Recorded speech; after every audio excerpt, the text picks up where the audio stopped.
Salute, salute, salute, and welcome. Welcome back to the Black Ocean. Now, when we get deep in with your host, the one and only Great Black Shark. Yes, sir. Family. Let me tell you something.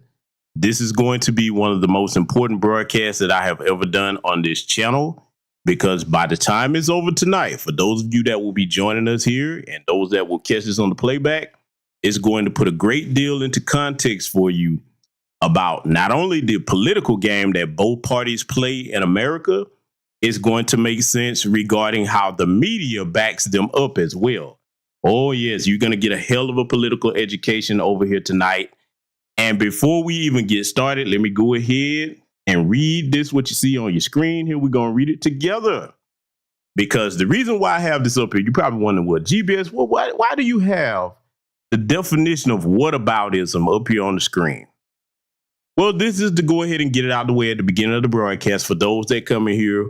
Well, what you think the Republicans gonna do for us then? We got to read this, because we say this time and time again to those that spout that nonsense. We're criticizing mainly the Democrats because that's who's in the position of power. Republicans were in the position of power right now, we would have most of the criticism for them. Moreover, beyond that, historically, for the past 50, 60 plus years, most of the Black American community has voted Democrat. Those are the main two reasons why those of us in new Black media are talking about primarily the Democrats. So I just want to get that out of the way before the slow crowd comes over here with that nonsense, okay? Moderators, y'all know what to do, because this is an intelligent space. Don't tolerate unintelligence over here and willful ignorance. It may be entertaining at times, but for me, and let me touch on this briefly. For me, my platforms, I pride myself on being able to educate my people to counter ignorance and unintelligence, okay? So I really don't have much tolerance for it. Now, is there a time and a place for that? Yeah, the goofballs have their place as entertainment, but when we're trying to get important information out, they don't really have a place over here. So I just want to get that out of the way. So let's read this definition, right? Whataboutism is a noun, and the definition reads: a conversational tactic in which a person responds to an argument or attack by changing the subject to focus on someone else's misconduct, implying that all criticism is invalid because no one is completely blameless. Okay? Because y'all gonna see here tonight, and some of what we have to review, you're gonna see some sad examples of that in our community. But I'm gonna take a different approach to breaking that down when we come to that part of the broadcast. Okay, so if you haven't already, hit that like button and subscribed and shared. You may want to take the opportunity to do so, because, like I said, if you missed this one, it's gonna be up for playback, but you might want to catch this one live. Okay, so let me go over here to the chat room and greet my esteemed guests that I see joining us. Let me see here. Excuse me. Make sure I can see clearly here. Okay. I see Patricia Slade in the building. Stun Zed is joining us. Lakeisha Morehouse. To Stay Woke. Chief X Ali. I see my good brother Hot Tub Tony. Long time no see, brother. Glad you're back joining us. Salute to my good sister Mrs. L and her husband. Seven Scales in the building. I see the brother Hot One joining us. Patricia Jenkins, the awesome librarian here. Jesse Paris, a.k.a. Shay and Krumer. Bruce is joining us in the building. Derek Parker's over here. D. Foster. Sister Devin Haley. My good brother Lee Holmes, CRU Reality. The computer maker and beat maker in the building. And I see Blue Jay 3000 joining us. Salute and welcome to all of you that will be joining us later on in attendance here tonight. So now, family, now that we got the preliminaries out the way, I want you to pay close attention to the first half of this broadcast especially, okay? Because this right here is going to sum up a great deal of what you see in Black America. Now, for those of you that are in my age range and older, a lot of this you're going to already be familiar with. Some of it you may not be, but to the younger Black people that are subscribed to my channel, that come over here and tune in to see what I'm talking about, this is going to arm you with the main weapon that both political parties absolutely dread you having. Because let me take the time to say this to the young Black people, okay? I understand that if you, and when I say young, let me clarify what I'm saying. I'm talking about those of you that are 20 on to like, I'll say 28, all right? When I say young black people. I understand that a lot of times when people address you about things, they talk at you instead of to you. And that's one thing that I understand, that when you're talking to young people, if you're talking at them, especially Generation Z, okay, you're not going to get too far with that. The mark of a good teacher, okay, the mark of a good teacher is not to ridicule, not to just over chastise someone, but to make sure that when you're trying to share information with them, one, let them ask questions. And number two, you try to present it in a way that they can understand it and show them how it's relevant to their own future and their own lives. OK, now, if you're the type of person that's trying to teach somebody something, you're not able to do that, you're not going to get very far with trying to teach anybody, because people are not going to listen to you, especially the younger crowd. OK, so that's one thing I want to put out there for older people that call yourself trying to teach young folks something. You got to, first of all, deal with people with what you want, which is respect. OK, now, the way that you earn the respect of the young people, first and foremost, you have to be about what you say you're about.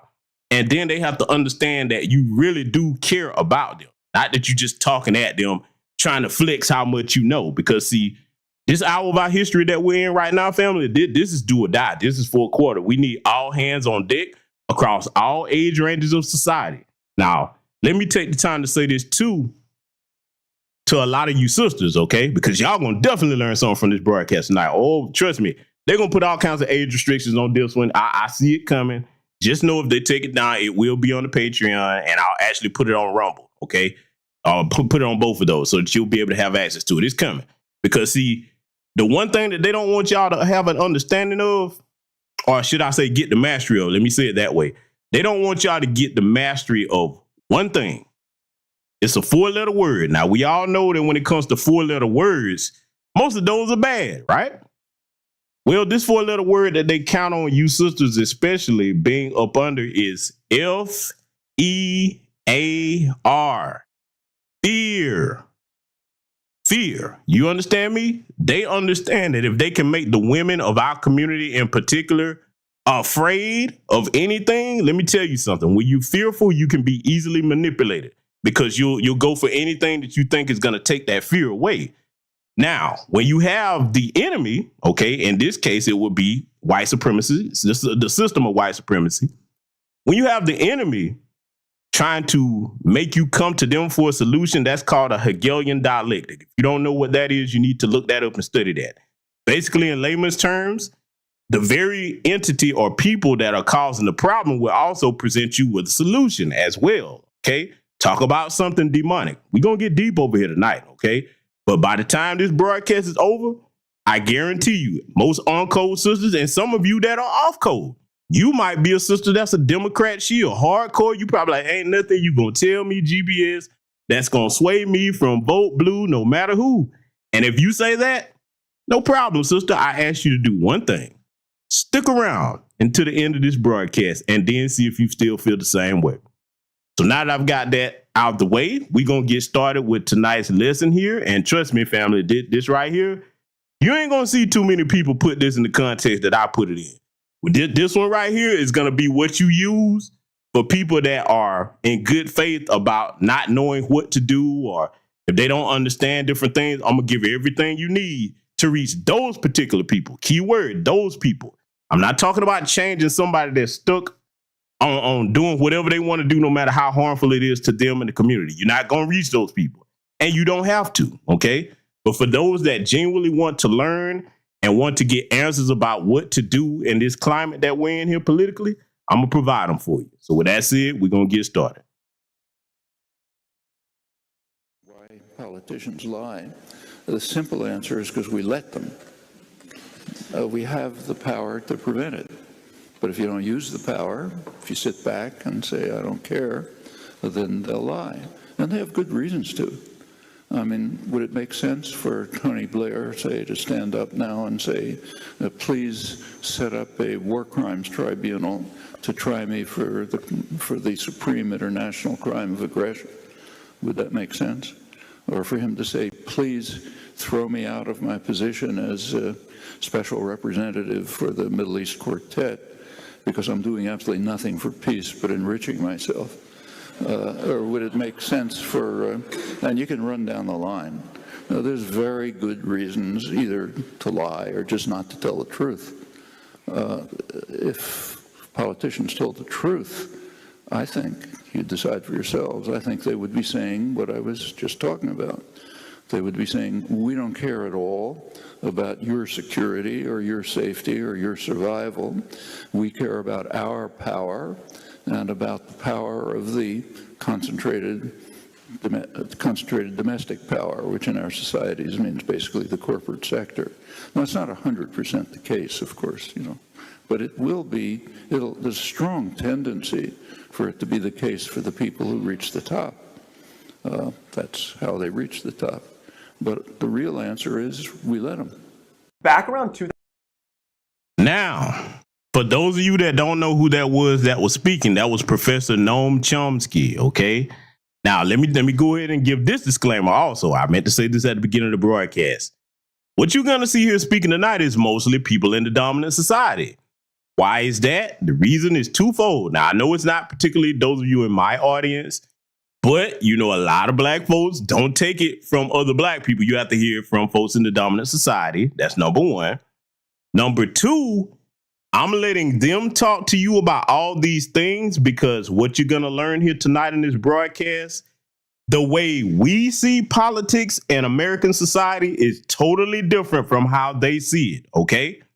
Oh, it's totally different. So I'm bringing you these white people telling you how they think because they're discussing this information mainly for each other, okay? But you can always learn something if you study the right things and you apply what you learn to your own situation as far as the decisions that we have to make in Black America. Now, before we get to this next thing here, this is the part where it's really going to help you understand some things about where we're going here in society. There's a book called How to Lie with Statistics, okay? I'm going to say it again. There's a book called How to Lie with Statistics. You all should pick that book up and have it on every black shelf in America. I strongly recommend you have that book, especially if you're a sister out here and you was ever a part of the Vote Blue No Matter Who crowd. You need to read that book, okay? Now, why am I suggesting that to you? Well, I'm going to let the gentleman on your screen here explain exactly why I'm telling you to get that book in case you're saying, oh, he always talking about books. Oh, he's book this, book that. Okay, yeah, well, anytime I recommend a book to you, it's for a reason. Number one, I'm not going to recommend you nothing that I don't have on my shelf that not only have I not read all the way through, but I have applied the information in it to affect the outcome of my life and the things that I want to do. And as far as navigating around certain things. So that's why I'm always recommending books for the people that actually have a problem with that. Yes, we do have some of them people in society. I know not most of you here, but that's for them. OK, so I'm going to play this and I want you to take notes on what this gentleman here is about to say. 2002, Target came to a statistician with a question in which the answer could potentially make the company millions of dollars. They asked, using only computers, can you determine which customers are pregnant even if they don't want us to know? And from then on, statistician Andrew Poole was in search of an algorithm to do just that. What he did was analyze the shopping patterns of expectant mothers and notice some common behaviors, like an increase in lotion purchases, vitamins, and more stuff that I know nothing about. And he uses information to not only determine which customers were likely pregnant, medical model, the statistician had a list of hundreds of thousands of women who were likely pregnant along with their expected due date and what. From then on, Target could send coupons at just the right time over the next several months and even after the baby was born. Now, although Target was cautious about following secrecy laws, it still might turn women away if all of a sudden they started getting coupons for like cribs and diapers and other related items when they didn't in fact tell the company that they were pregnant. So what Target did was just sprinkle these items in along with some other unrelated products when coupons arrived so it would seem more natural. But about a year after creating this algorithm, something happened though, and this is where it gets interesting. One day a man walked into a Minnesota Target demanding to see a manager. He was very angry. And apparently what had been going on was Target was sending coupons for things like diapers and cribs and other related items to this guy's high school daughter. And he was very upset about this. He was saying things like, are you guys trying to encourage her to get pregnant? and the manager didn't really know what was going on. He of course apologized, and a few days later the manager called the dad back to apologize again. But this time the dad wasn't so much angry, but a little more embarrassed. And I think you guys know where this is going. On the phone, the dad said, "I in fact owe you an apology. There's been some things going on around here that I haven't been fully aware of, and in fact my daughter is pregnant and she's due in August." So yes, this statistical algorithm figured out that this girl was pregnant before her dad even knew about it. That right there is the power of statistics, and we're just getting started. In 1964, an elderly woman was walking home from grocery shopping when she was all of a sudden pushed to the ground and had her purse stolen. Now, she was able to get a glimpse of the thief and saw a blonde woman in a ponytail who then fled the scene. Then there was also a man nearby who heard the screaming and saw the woman run into a yellow car that was driven by a black man who had a beard and a mustache. And yes, this is all needed for the story, by the way. A few days after the incident, police ended up catching Janet Collins and her husband Malcolm, who matched all the descriptions given by the witnesses. They were then charged with the crime and put in front of a jury. Now, since most of the evidence that could be provided for this was just from the victim and the man who saw the event and what they both witnessed, they brought in a mathematician as well to help prove the guilt of this couple. This mathematician calculated the probability of just randomly selecting a couple that was innocent but also happened to share all of these characteristics that were observed by the witnesses. Based on data, the mathematician came up with these numbers, and assuming independent events, we can multiply them all together to find the joint probability that they'd all happen to apply to an innocent couple. Turns out there was less than a 1 in 12 million chance that this random couple, who just happened to fit all those descriptions, was innocent. So the jury returned a guilty verdict. And this is actually a very famous case in terms of using statistics in the courtroom. Another quick example is that of Sally Clark, who was found guilty of murdering her 2 infant sons back in the 90s. Her first son died suddenly in 1996 due to unknown causes, so it was assumed it was a case of SIDS, or sudden infant death syndrome. But about a year later, she gave birth to her second son, who was then found dead 8 weeks after his birth, again of unknown causes. So after this happened and it was reported, the police ended up arresting her and her husband on suspicion of murder. During the trial, a pediatrician professor testified that the chance of 2 infants dying due to SIDS at around the same time relative to their birth was about 1 in 73 million. And again, 1 in 73 million is way beyond a reasonable doubt. So it was more likely this was an event of shaking or smothering or whatever. And Sally Clark was found guilty and sentenced to life in prison. So you can see statistics has a lot of power in our world, whether it be advertising, criminal cases, and so on. But what's also really powerful and way easier to do is lie, mislead, and misinform using statistics. And you don't even have to use. Now I want to stop it right there and remind you all why I'm showing you this in this section of the broadcast. How many of you have been in these different online spaces and you see the white supremacists come over to our spaces talking about per capita, as if black people don't understand what per capita means, okay? They come running over with percentages this, percentages that. I want you to stay close to this broadcast because I've said this many times, but I'm going to let their people tell it to you. And the next time one of them hops over there with the per capita crap, you're going to see why I've always said what I said. I'm not going to even say what I've been saying for years. Some of you already know it, but they're going to break that down here tonight. So I'm going to let him get back to it. And this is going to arm you with everything that you need when you run across the so-called goofy per capita white supremacist low groiper crowd, okay? And I'm going to have to do a broadcast on breaking down what those so-called groipers are. A lot of you probably don't even know what that is. In short order, if you've seen that goofy Pepe the Frog meme floating around, that's them. Those old goofy white, right-wing white supremacists, okay? I'm going to put together a broadcast to break that down. But this information right here, it's very important that y'all catch everything that he's going to be saying. Let's get back to it. Wrong data to do this. I mean, I've already done that multiple times in this video. I'm going to talk about that soon. So yes, this next part is for all you people who comment on videos before watching the entire thing, because there is more I'm going to say. But let's start off light though. In 2007 in the UK, an ad was released for Colgate that claimed the classic 80% of dentists recommend Colgate. It wasn't long before the Advertising Standard Authority of the UK ordered they abandon this claim because although it was true, they knew people would not really understand what it meant. The study that was done allowed dentists to answer with more than one toothpaste. So like dentist 1 might say, I recommend Colgate, Crest, or Oral-B. Dentist 2 might say Colgate, Crest, or Sensodyne, and similar for dentist 3, 4, and 5. In this scenario, 80% of dentists do recommend Colgate, that is true. But 100% of dentists recommend Crest in this hypothetical, and 80% recommend Oral-B as well. All of these numbers are factual, and you can make an advertisement with any of these claims. But again, we know people would not understand what they really meant.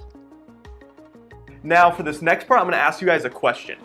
If, let's say hypothetically, the high school dropout rates of a certain country go from 5% one year to 10%, is that a 5% increase or a 100% increase? Because if you're at 5% and you add 5, you get to 10%, obviously. But if you're making, let's say, $5 an hour and you get a 100% raise, you'll be at $10 an hour. So which one of these is it? And I'm sure many of you are saying this seems like a pointless question. Yes, you do add 5 to get to 10, but the physical amount of people who are dropping out would be increasing by 100%. Well, in the spirit of this video, let's ask something else. Which one of these paints a more accurate picture? Like, if one of these was posted in the New York Times or on Forbes or whatever, which one tells the people more about what's going on? And I'm actually curious what you guys have to say about that, because I think we're going to hear different answers from different people. But for this next part, I think we're all going to agree. What if, hypothetically, the dropout rates are 1 in a million people, and then the next year they go to 2 in a million people? So that's 0.0001% to 0.0002%. A difference of, again, 0.0001. But that's also a 100% increase in the physical amount of people dropping out. So which one of these two headlines do you think paints a better picture? Well, again, we might hear different answers, but I think we can agree the 100% makes it seem like a worse problem than it is. Like if 5 people in the whole nation are dropping out, and the next year 10 people do, I wouldn't necessarily call that an epidemic just yet. Now, using numbers like this in a misleading way is actually not hypothetical because it happened a few decades ago in the UK, but not with college dropout rates, but rather a birth control pill. In 1995, the UK Committee on Safety of Medicines issued a warning that a certain type of birth control pill increased the risk of life-threatening blood clots by 100%.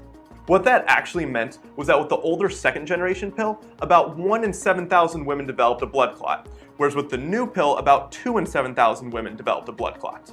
So yes, the physical amount of women receiving a blood clot did go up by 100%, that is true. But if we dig just a little deeper, we see with the older pill was about 0.014%, whereas with the new pill it was about 0.028%, which hardly seems worthy of a breaking news alert. But articles were posted about this misleading statistic, and as a result, naturally tens to hundreds of thousands of women stopped taking this birth control pill.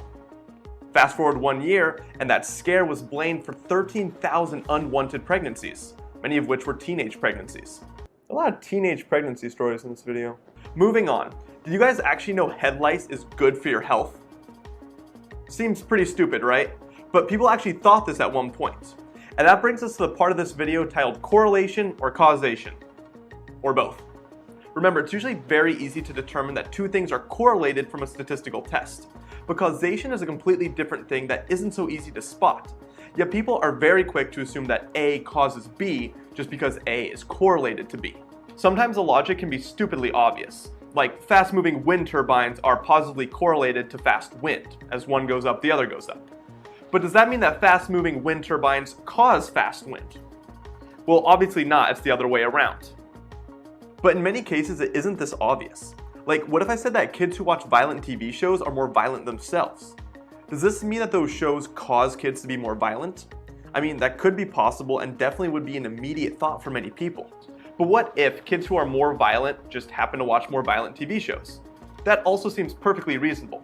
So we can't just jump to conclusions too early, even though that's what many people would probably do. Or in the Middle Ages, Europeans saw that people who had head lice were normally healthy, whereas people who were sick rarely ever had head lice. As a result, they assumed that lice would cause people to be more healthy, when in reality, head lice is very sensitive to body temperature. So if people had a fever or anything like that, the head lice would find another host.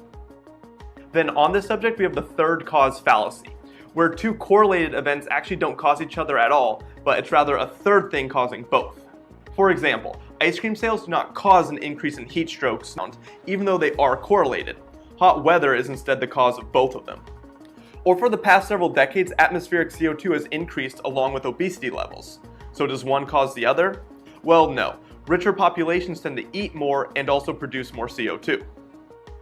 And sometimes it can just be really unclear what's causing what. Like a while back, they found that students who smoke cigarettes get lower grades. And that could mean smoking causes lower grades. Or maybe it means that getting bad grades causes smoking. Maybe the added stress that comes along with lower grades increases the chance that a student will pick up that first cigarette. That also seems like a reasonable explanation. Or it could be a variety of third factors is actually responsible for both. So even when looking at a statistical test with accurate numbers, it's pretty crazy how far you can still be from the truth. Next, we have a story that will probably have people making assumptions really early. In the 1970s, someone noticed that Berkeley was accepting 44% of male applicants to their graduate school, but only 35% of female applicants. And let me pause it right quick to address some of y'all saying in the chat room. Yes, you heard that right. You know, I've covered that history many times on this channel. Yes, the high IQ Europeans over here actually did, their ancestors, their Neanderthals, whatever you want to call them, they actually did think that having headlights was healthy. They called them the pearls of God. And, you know, they actually thought that taking a bath would make you sick. I mean, look, the history is here on this channel. We covered it. Look, I tell you what you do. Since we're going to go here. Look up Queen Isabella I and look up how many times that she stated that she took a bath in her entire life. I'm not going to even tell you the times. I'm going to let you do your homework, okay? So you can see what you were dealing with back then with them people and why their behavior towards being cleanly, shall we say, is the way it is now. But I digress. Where we're about to go in this portion of the broadcast right here, I want y'all to pay close attention to this, and I'm going to tell you why it correlates to Black society. Because a lot of y'all, especially if you're a younger person over here, you probably like, well, what this got to do with us, GBS? Pay close attention, my young brothers and sisters.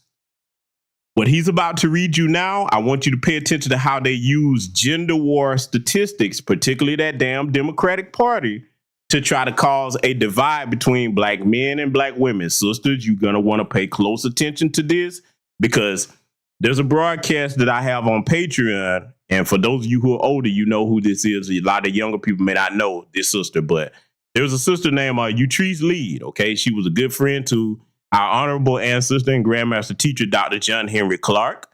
And she actually broke this down about how the media manipulate certain stories and headlines. Okay, so now on the one hand, you have the media being deceptive. And then on the other hand, you have these statisticians that know how to manipulate the stats to make one thing seem like, oh my God, the sky is falling. When those of us who are intelligent know to go, wait a minute, the percentages are one thing, but what are the raw numbers and what's the context that is being applied to? Okay, so that's what this has to do with us. I'm going to get back to it. I want y'all to continue taking notes. Now, right there, half the internet's like, well, say no more.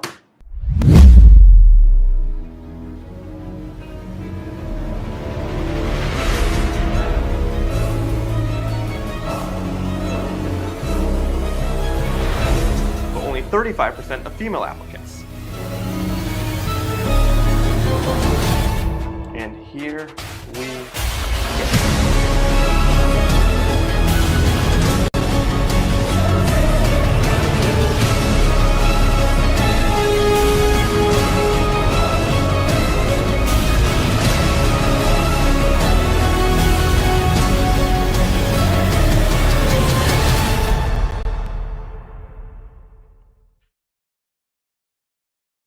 That was an actual unedited clip of everyone on the internet. Now, these numbers that we saw are true, but very misleading. When you look at how male and female applicants applied to each program within the graduate school, the assumed bias not only goes away, but kind of flips. Look closely here. In this row, you see there was a high acceptance rate for the program. In fact, women had a much higher acceptance rate, but still overall it was high for everyone. However, way more men applied to this one, whereas more women applied to these programs down here with much lower acceptance rates. So since a higher percentage of women were applying to these programs with higher rejection rates, the overall acceptance of women would be lower guaranteed, even though they are in fact slightly favored across a couple of departments. So either of these headlines could be published with the necessary stats to back them up. And all you gotta do is pick which one you wanna use, toss the other, throw that into an article, put it in bold right on the top, put the cleverly selected statistics down below it to back it up, and you've got yourself a story. This here was an example of Simpson's paradox, where looking at data as a whole tells a totally different story than grouping the data appropriately, which I'm sure many of you know, but I had to include it here. You guys remember the story of the blonde woman who robbed the elderly lady? Well, like I said, this is a famous case, but not for the use of statistics, but rather the misuse of statistics in the courtroom. This was a classic example of the prosecutor's fallacy. Now, this fallacy comes up when people assume that the probability of A given B is the same as the probability of B given A, which I'm sure many of you know is not usually true from this equation. Like if I said behind this curtain is an animal with 4 legs, that's the given. What is the chance that it's a dog? Well, you'd probably do some thinking like, well, it could be a dog, it could be a cat, it could be a cheetah, it could be a lot of other things. And if you had to come up with a number, you might say 1 in 100, 1 in 1,000, or whatever. But if instead I said behind this curtain is a dog, that's the given, what's the chance that it has 4 legs? Well, that's almost a guarantee because most dogs have 4 legs. So you see, switch the given and the question at hand, and the probability can change by a lot. So now let's look at what I said earlier. Turns out there was less than a 1 in 12 million chance that this random couple who just happened to fit all those descriptions was innocent. So the jury returned a guilty verdict. This here was... Now, I want you to pay close attention to this case right here because, see, a lot of people really, when we say the system of white supremacy, a lot of people, they have an idea of how the media plays its part. But what's often overlooked is how math factors into that as well, okay? Math can be used for good and it can be used to do some very evil things as well, okay? So for those that's just coming in, that's the lesson that we're teaching here tonight, okay? You might want to pay close attention to this. You're going to learn something over here because the needle that we're getting ready to thread, family, like I said, if this broadcast don't make you understand exactly what we up against, it just wasn't meant for you to understand it, okay? Because we're going to break it down in plain and simple terms that anybody can ever understand.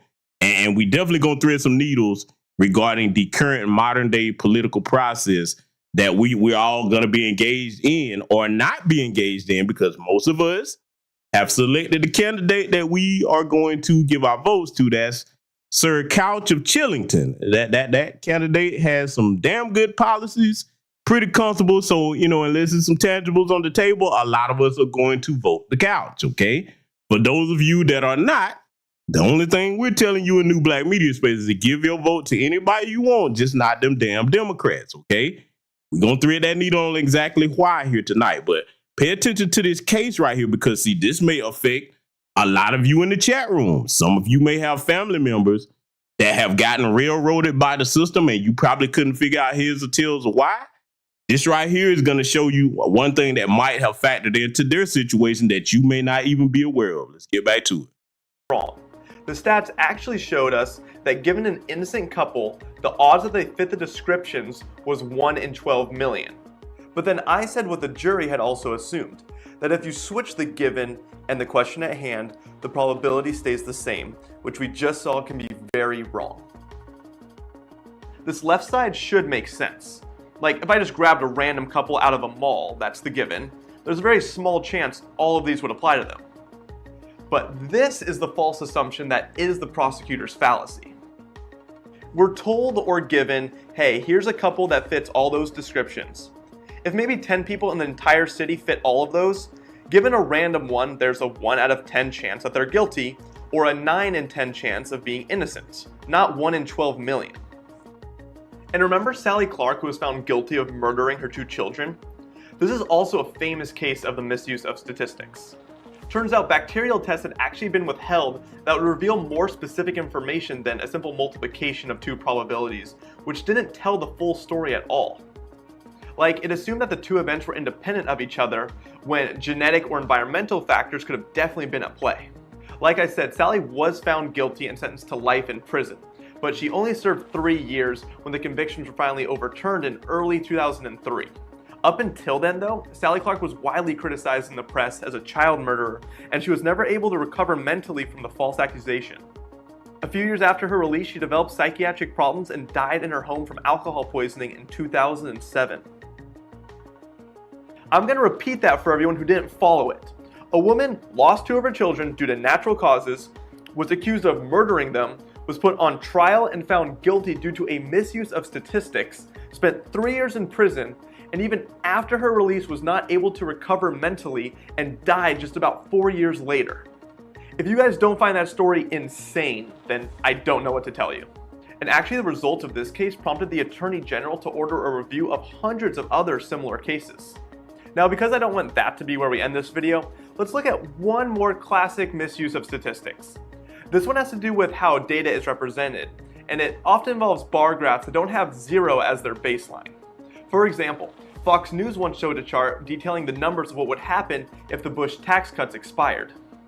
Do you guys see a problem? Yeah, it starts at 34% at the bottom, making a not even 15% increase look like a few 100%. In reality, the chart should look like this. Or take the Terry Schiavo case that occurred about 2 decades ago, which involved a debate of whether a feeding tube should be removed from a woman in an irreversible vegetative state.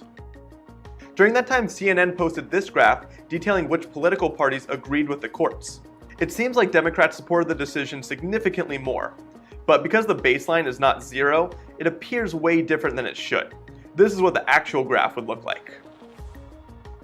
Or in 2015, the White House published a tweet about the increase in students receiving high school diplomas with an extremely misleading graphic.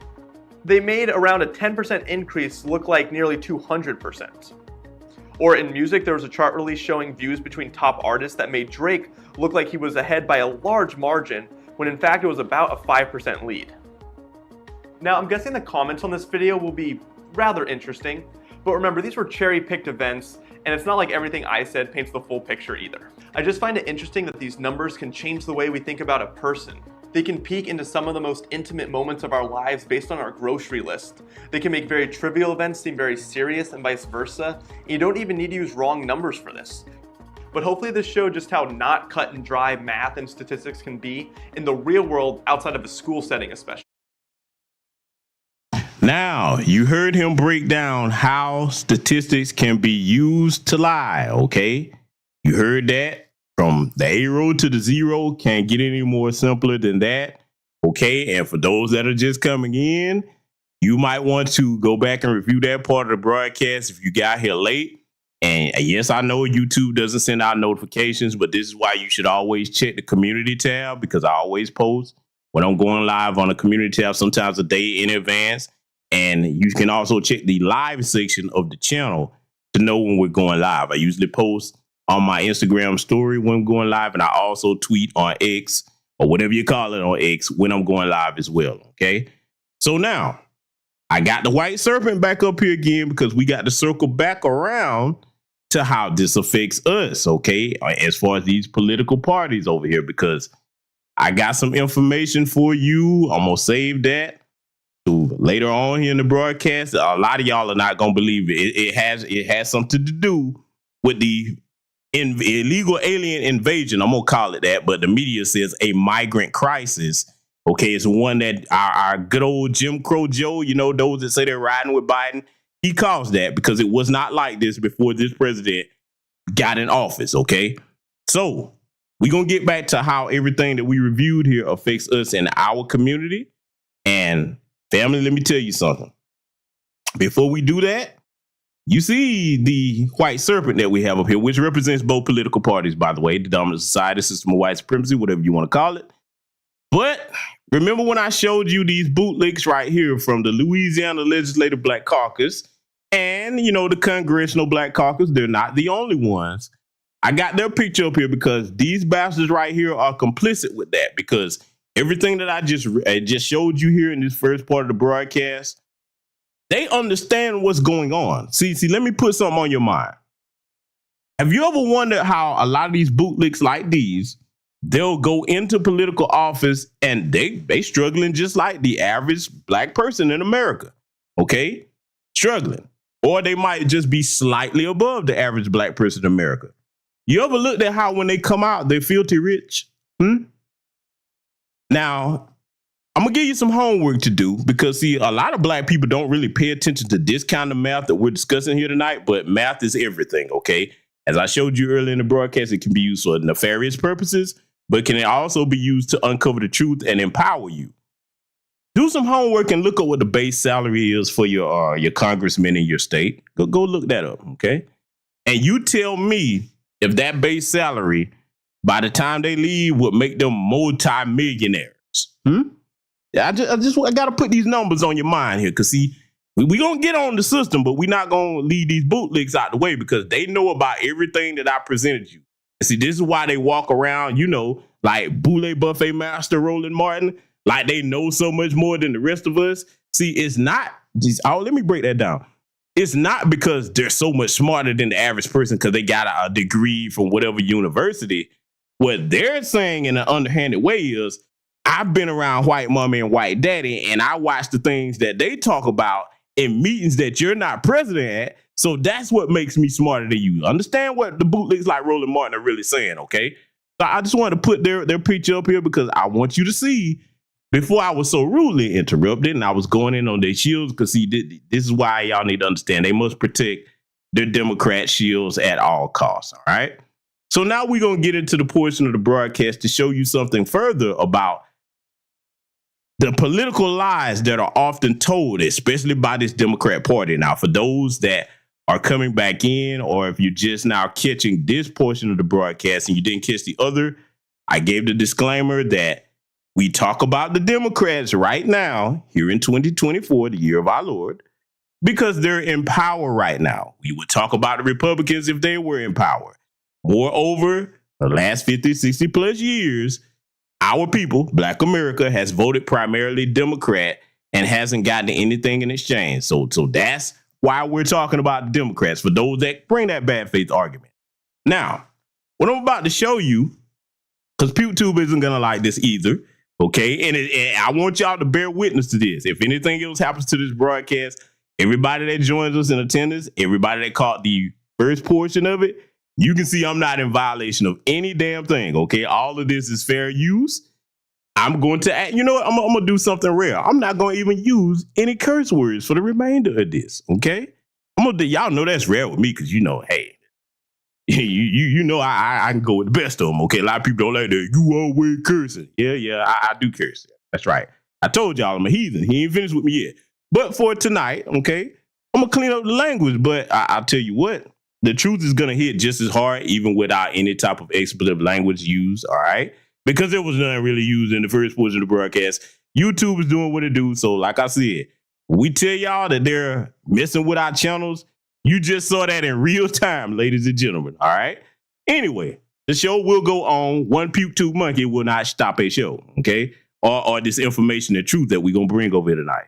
So now I'm going to show y'all something, man. And when a lot of y'all see this, especially my young Black audience that listens to me, you're going to be like, GBS, I never really thought about it this way. That's what it's all about over here. We're going to wake your mind up. So we're going to continue with tonight's broadcast. And trust me, I got some information I'm going to share with y'all about that migrant crisis. Like I said, the illegal alien invasion, we'll call it what it is. That's going to really make your head spin, okay? As if what you know already isn't making your head spin. What I have to show you, it's going to put things in complete context as far as what you decide to do with your vote in this upcoming political election. And you know, we always tell you your local politics are what matter the most. But as far as this national election, it's going to make candidate counts look awful good, okay, if there's no tangibles being offered. And some of you just may decide, hey, you're going to vote Trump because you want that voter issue taken care of. I don't begrudge you of that. The only thing that I would tell you is if you give your vote to the Democrats after this broadcast that I'm about to show you tonight, something wrong with you. You're going to need your head checked. So with that said, we're going to get right back to where we were so rudely interrupted. Let's continue with this lesson and brace yourself. What you're about to see, it's going to blow your mind.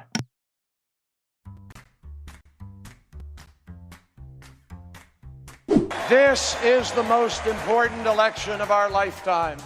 The stakes are high.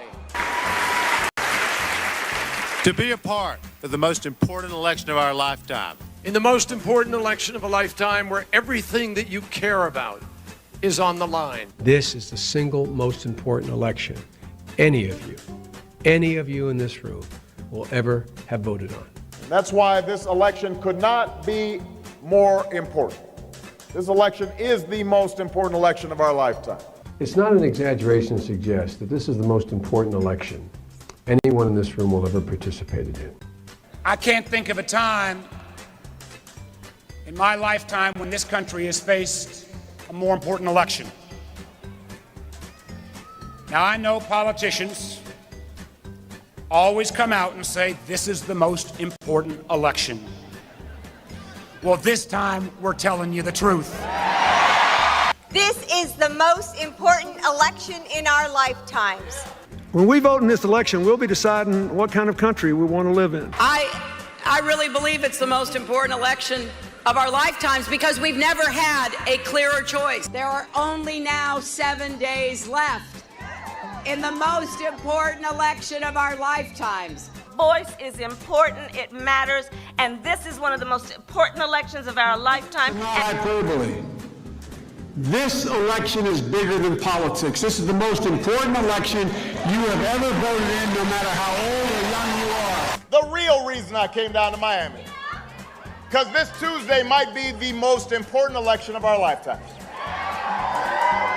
Politicians will always say that, but this time it's actually true. This is a national emergency of our moral values. That's why this is the most important election of our lifetime. This is a moral reckoning as much as anything. This is clearly the most important election in the modern history of this country. And Joe Biden, you have a human being who is empathetic. 3 days until the most important election of our lifetimes. And that includes mine, which was pretty important. This Tuesday, everything is on the line. I believe this is the most important, and this is not rhetoric, I truly believe this is the most important election in our lifetime. It's the most important election in our lifetimes, not because I'm running.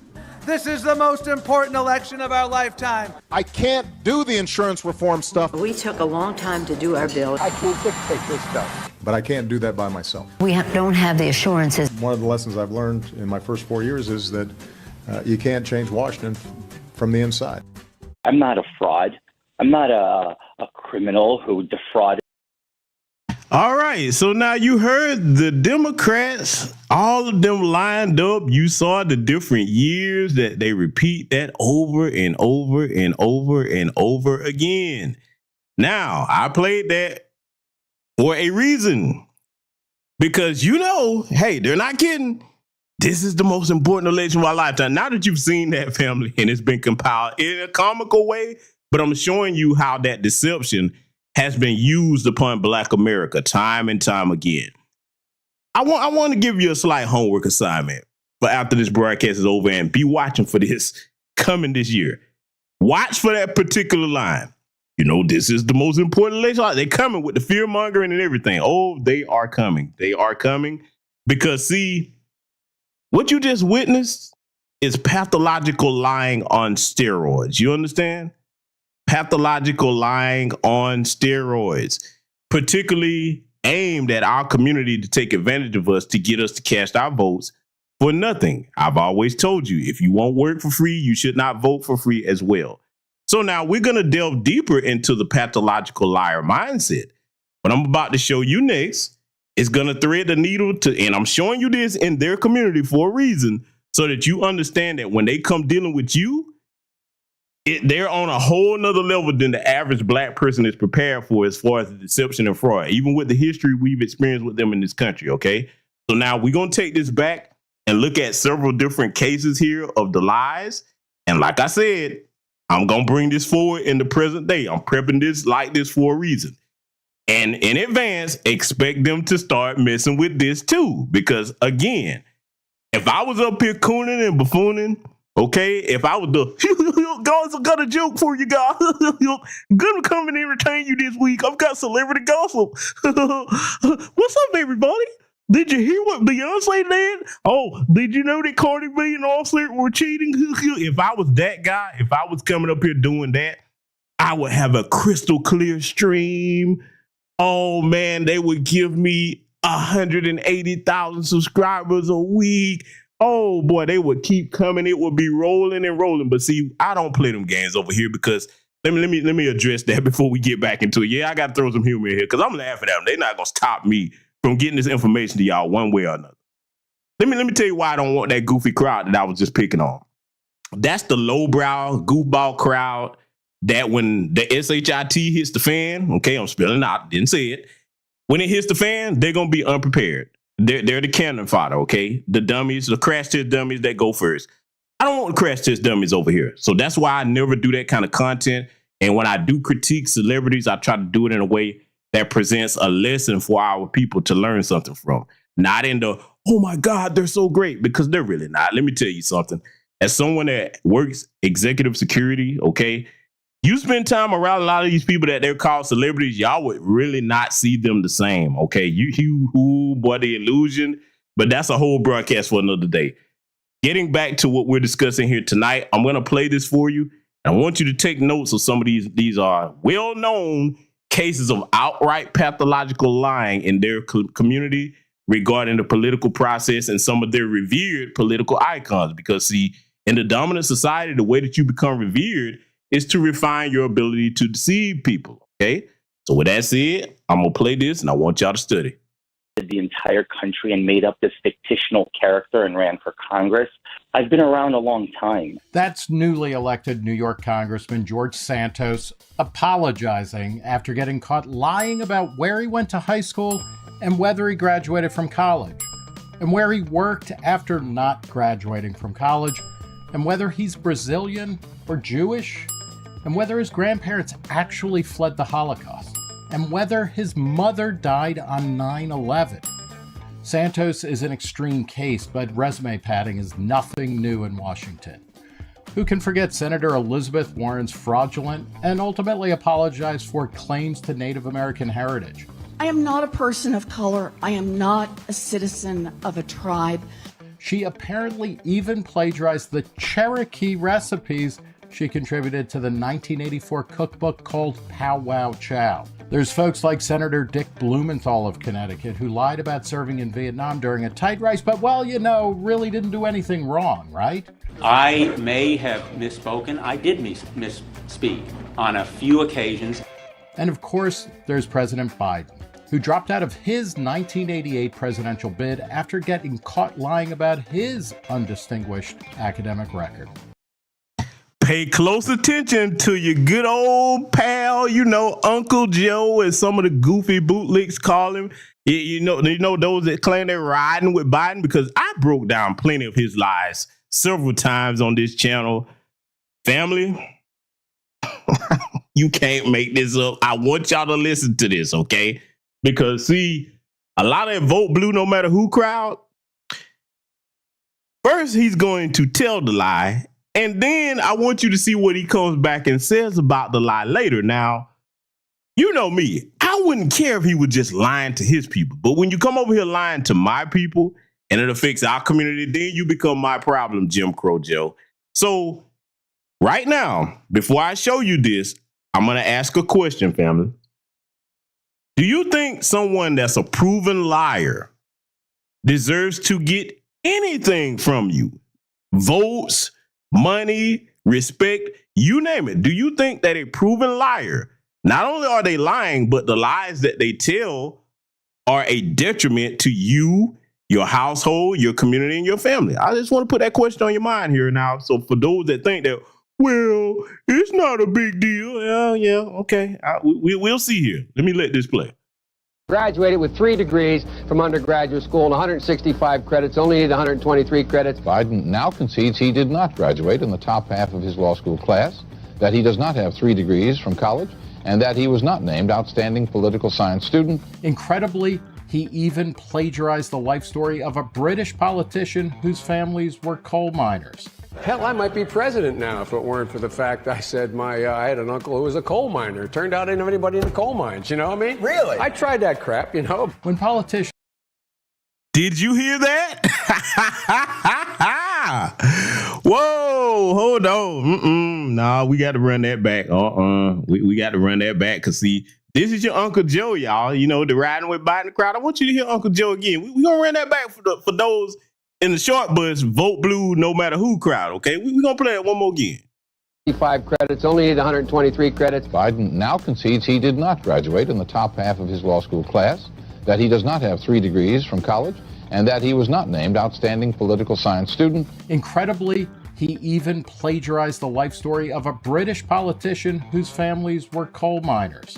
Hell, I might be president now if it weren't for the fact I said I had an uncle who was a coal miner. Turned out I didn't have anybody in the coal mines, you know what I mean? Really? I tried that crap, you know. When politicians invent accomplishments and lie about their past, it reflects poorly on their character and it shows a willingness to cheat in the pursuit of power. But the most harmful falsehoods that politicians tell aren't about the scholarships they didn't win, the wars they didn't fight, or the discrimination they didn't overcome. They're about the laws they pass. Consider last summer's stupendously misnamed Inflation Reduction Act, which the president announced would shrink the budget deficit and reduce rising prices. This bill will reduce inflationary pressures on the economy. This bill will, in fact, reduce inflationary pressure on the economy. Even outlets sympathetic to Biden weren't buying that. What the bill actually does is create a vast number of tax breaks and incentives aimed at greening the economy. It raises taxes enough to reduce the deficit by around $300 billion, which is just 2% of planned borrowing over the next 10 years. It does nothing to reduce our $30 trillion in debt. Who's loaning the U.S. government those funds? The Federal Reserve mostly, which pays for all those treasury bonds by printing money out of thin air, the principal cause of inflation. When he took office, the 10-year deficit was expected to be $12.2 trillion. By the end of his first year, it had climbed to a projected $14.5 trillion. He's also misrepresented his record on job creation, tweeting in September that right now I have the strongest record on growing manufacturing jobs in modern history. As the Washington Post's Glenn Kessler pointed out, Richard Nixon beats Biden handily on that count, with 1.3 million new manufacturing jobs back in the early 70s when the country was a lot smaller, to Biden's 630,000. Biden also promised that he would end his predecessor's use of Title 42 rules to keep migrants from Latin America from entering the country while seeking asylum here. His flip-flop on that has alienated even his most ardent supporters. Of course, Joe Biden hardly invented political lying, especially among presidents. Indeed, his predecessors in the Oval Office lied about everything everywhere all at once, healthcare policy, pretext for war, and sex. I did not have sexual relations with that woman, Miss Lewinsky. From newly minted congressmen like George Santos to the president, we've come to expect and maybe even accept that our politicians are going to lie about their resumes and their personal lives. That is totally unacceptable. But it's the lies about their policies that we really end up paying for, and that we really can't afford. All human beings lie. All politicians lie to a certain extent. I did not have sexual relations with that woman. Y'all heard him right. Listen, man, I'm going to tell you like my grandfathers told me, boy, if they thin, pale lips are moving, they are lying. They get up, lying in the morning. When they go to sleep, they lying in their dreams, okay? Look, y'all don't understand. We could never, ever in the history of our lives, not in this generation or any preceding it, catch up with these people as far as the level of deception that they have carried on and normalized it, okay? See, let me tell you something. For people that claim to be good old wholesome Christians, you know, like they tell us they are, they damn sure hold on to the opposite of what God says that he hates, which is a lie. Don't they do that so well? I've shown you small examples of that, but I'm not done yet, family. Oh, no, because I told you. This broadcast right here is going to put a lot of perspective for you. It's really going to make you think. Like I said, sure, it's general knowledge. It's been out there, but sometimes when you condense things into one package for a purpose of education, and you can make up your own mind about these things, everything I'm showing you, you can go and research for yourself. Sometimes it hits different, like we say, okay? So I want y'all to pay attention to this, and yes, it's coming from CNN. However, I pulled this particular clip because it fits in conjunction with everything that I'm showing you here tonight. I'm gonna let this play. I want y'all to study it. They shade the truth and so forth, but not all lies are equal. One dimension of deception is the magnitude. How big is it? When is it okay to lie to the public? Presidents especially need to weigh the costs and benefits of the deception. The United States has not swapped boatloads of plane loads of American weapons for the return of American hostages, and we will not. In looking at presidential candidates and trying to judge them, it's important to look at U.S. history and how other presidents have behaved, and you can make judgments about whether other presidents made serious mistakes. I did not have sexual relations with that woman, Miss Lewinsky.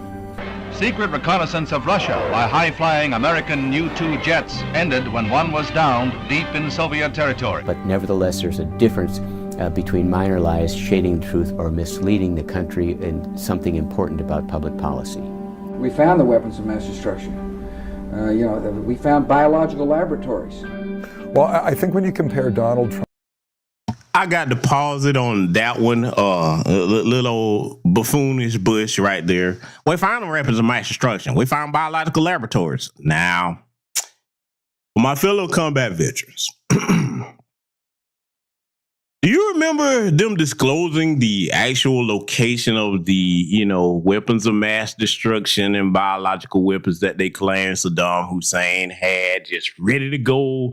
Trained on America, could reach us in zippity split lick time seconds. Okay, I don't tend to remember them disclosing that. In fact, what I remember is them coming out saying that they outright lied about it. Now, for those that are veterans, you take that very personal because let's be clear.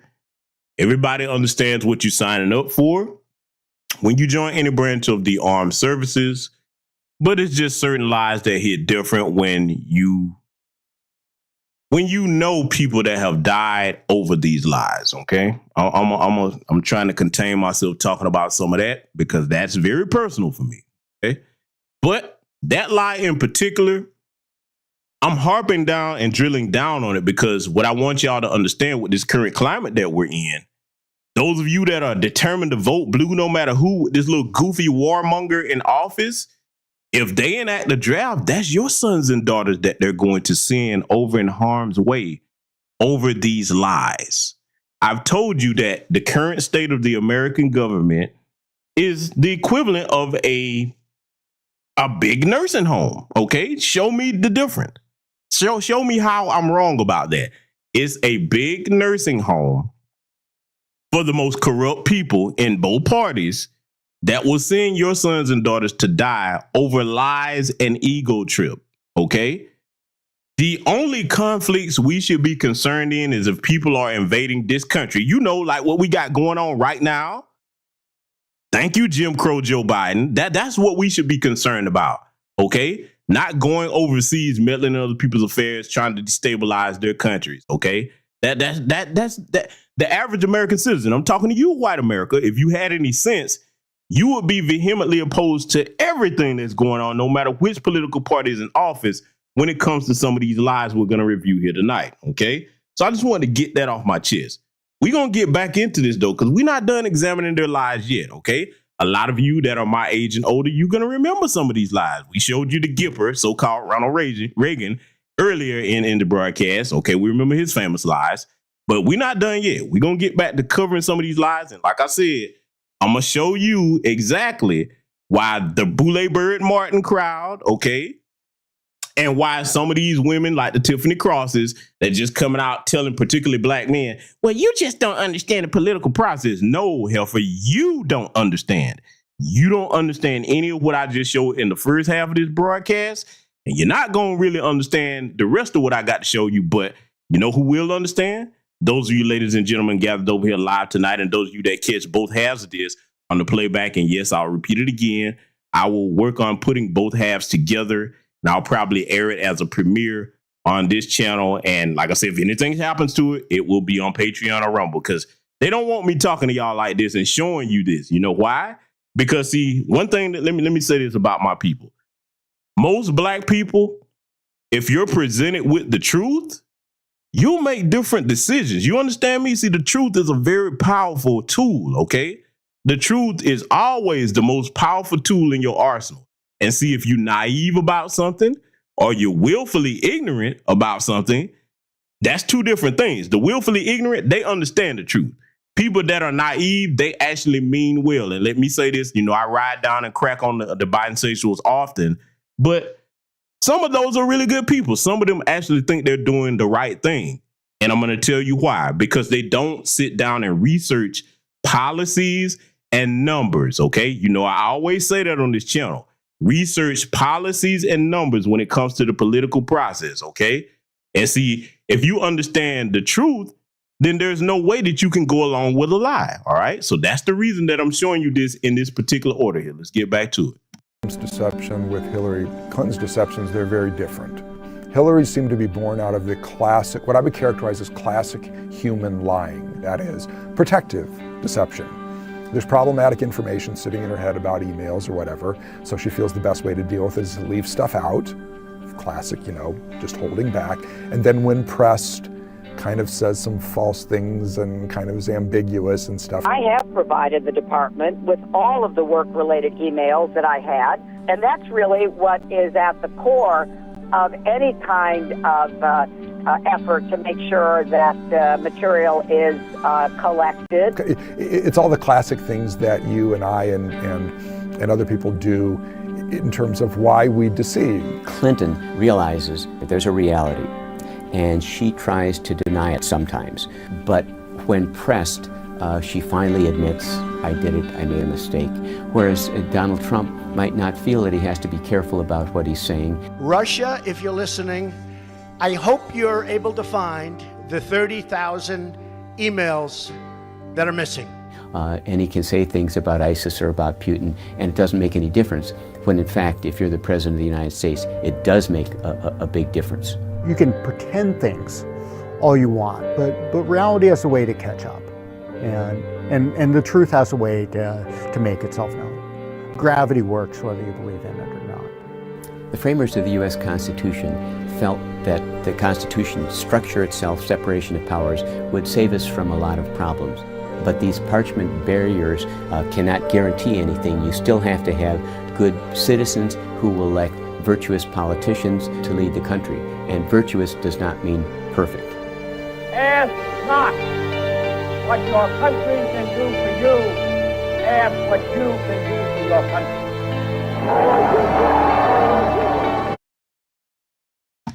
Now, you heard that famous line. I ask not what your country can do for you, but I ask what you can do for your country. Now, let me say something that's going to offend a lot of white supremacists here. Oh, it's going to offend you. I'm going to tell you right now, you're going to be offended. That statement applies to you and your community. You know why? Because you've done the least for the country known as the United States of America.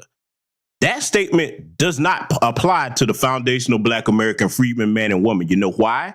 Because we built the country and we've done everything to defend it. We fought in every war this country has ever had. We've been the most patriotic people in this country.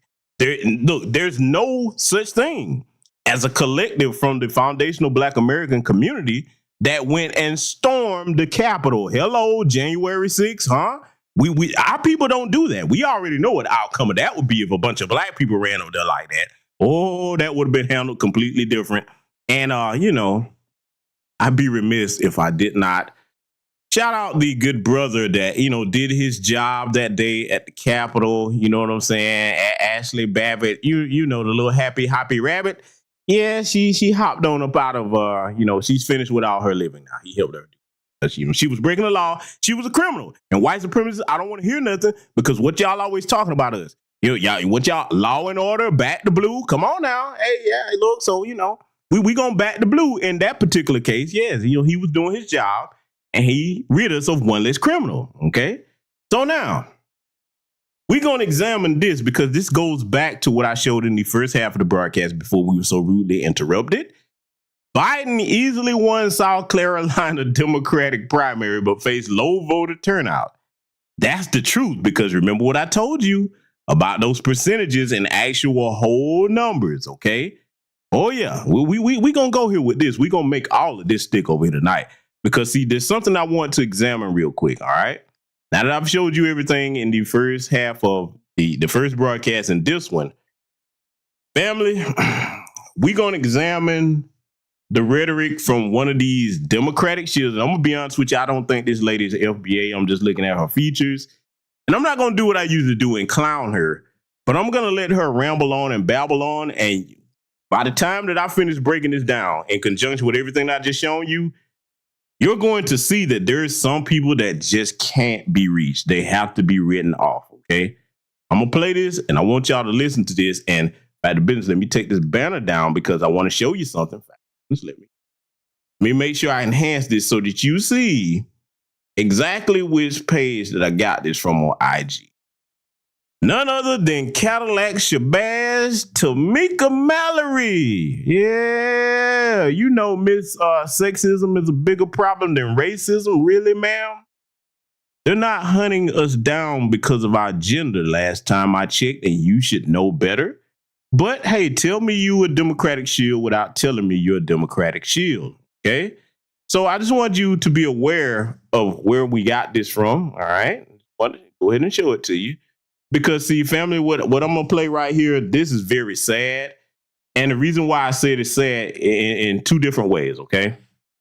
One, if you selling out to them people, knowing that, okay, yeah, you got your little butter biscuit check, but you know what you're going along with is going to harm them, and you trying to convince other black people to do things that are not in our best interest, kind of like, the trees voting for the axe. That's sad in that regard. And number two, if you really do believe this garbage that you're saying, because, see, remember in the first half of the broadcast, I told you that when you subtract fear with common sense and replace it with common sense and intelligence, then our sisters become a very mighty, powerful force in our community.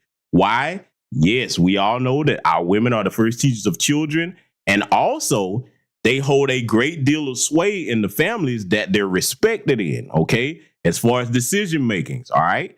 Even in families where, okay, that are completely intact and you have a good balance of men and women, because I know everybody's family doesn't look like that. But think about it. The women that are respected in a family, they hold sway over a great deal of decision making, or they have influence on it, okay? This is why I take it very serious when I see these Democratic shield women grouped up, okay, parroting a bunch of Democratic shield babble. That means our community no good, okay? So I'm going to play this, and I ain't going to even go in on it because y'all know I could go in with a whole bunch of jokes. Don't be surprised if a YouTube short is coming where I take care of that bit of business, but I'm going to reserve myself tonight, okay? I'm gonna reserve myself. I'm going to play this, and I want y'all to take notes on, because she thinks she's cooking with this foolishness, but we're going to break it down. I'm going to let it play. Okay, guys. So rapper 50 Cent posted on his IG page, on his Instagram, this post, which talks about a $53 million program that the current mayor of New York City, Eric Adams, is launching to hand out prepaid debit cards to migrant families in New York. And he's quoting this New York Post, the Rupert Murdoch-owned New York Post. Have to always throw that in, same people on Fox News, quoting this article about that program. Okay, so let's talk about it. Now, in the comments on 50's post, there are lots of people going off saying, why are we giving this money to migrants when we're not giving that money to Americans? Lots and lots and lots of pro-Trump argle-bargle because, of course, 50 ends his rant about it by saying maybe Trump is the answer. Really? Okay, let's start out by talking about the program itself. Here is an article that tells you factually what this program is about. Let me read a little bit of it to you. Use of these prepaid debit cards will only be permitted at bodegas, grocery stores, supermarkets, and convenience stores, with participating families required to sign an affidavit swearing to use the cards for food and baby supplies or risk being booted from the program, according to the Post, which compared it to the state's food stamp program known as SNAP. So again, the cards are like the SNAP cards that Americans also use in New York City. And now here's an important thing that you have to recognize, and this is a little bit more in the article. Not only will this provide families with the ability to purchase fresh food for their culturally relevant diets and the baby supplies of their choosing, but the pilot program is also expected to save New York City more than $1,000 per month, or more than $7 million annually. Why? Because New York City is already paying to feed these migrants who are in New York City shelters. They have a fiduciary duty to not let them starve to death. So they're already paying. Here's how much they're paying. According to City Hall, the savings are comparatively $11 per meal that the city is currently. The Post reported that a family of 4 could be provided nearly $1,000 each month, which comes out to just $35 per day for food. But they'd be buying food that they want. Now let me pause this to deal with some of this. And yes, I know they probably already messing with this. It might be coming across somewhat choppy, but that's okay. We're gonna power through it. Family, let me tell you something. And I want every black woman listening to the sound of my voice to hear what I'm saying to you, because I'm saying this out of love, not just for you, but for our entire community, and particularly the main ones that I care the most for are the young little black children that don't understand none of this that we're talking about here tonight. And so the reason why we can't afford to be incompetent and willfully ignorant or naive about these things is because those little babies are dependent on us, okay? We're the only thing that's standing between them having a future versus them not having one. What she doesn't understand is she made the statement that it's New York City's fiduciary responsibility to make sure these people don't starve. No, it's not. No, it is not. You know whose fiduciary responsibility is to make sure that they don't starve? The countries where they fled from. Yes, I'm going here. The countries that they fled from, they are those countries' responsibilities, not the American taxpayers, ma'am. See, these types of Democrat shields amongst us, let me tell you something. That conditioning from those plantations, it's a holdover. I want y'all to study the Willie Lynch letter, particularly when it deals with our women. And I got to go here, okay? You read that Willie Lynch letter and you see how they detail how if you make the black woman afraid, that they will easily go along with whatever you ask and instruct their children to go along with whatever you ask, okay? This is not a laughing matter. This is not something that's benign, okay? When any person in our community does it, but we focusing on these Democrat shield women. Why? Because they use them in larger numbers, because they know that even if they go and get a bunch of Democrat shield brothers, here's the difference. Here's the difference. Because a lot of women are like, well, why are you saying this about the women and you're not talking about the Democrat shield men? Oh, both of them are bad. Here's the difference, though. They don't trust men. Understand that in terms of warfare, what's the first thing that they do when they take over a place or subjugate a place? Think back from history to now. They kill off most of the military-age fighting men.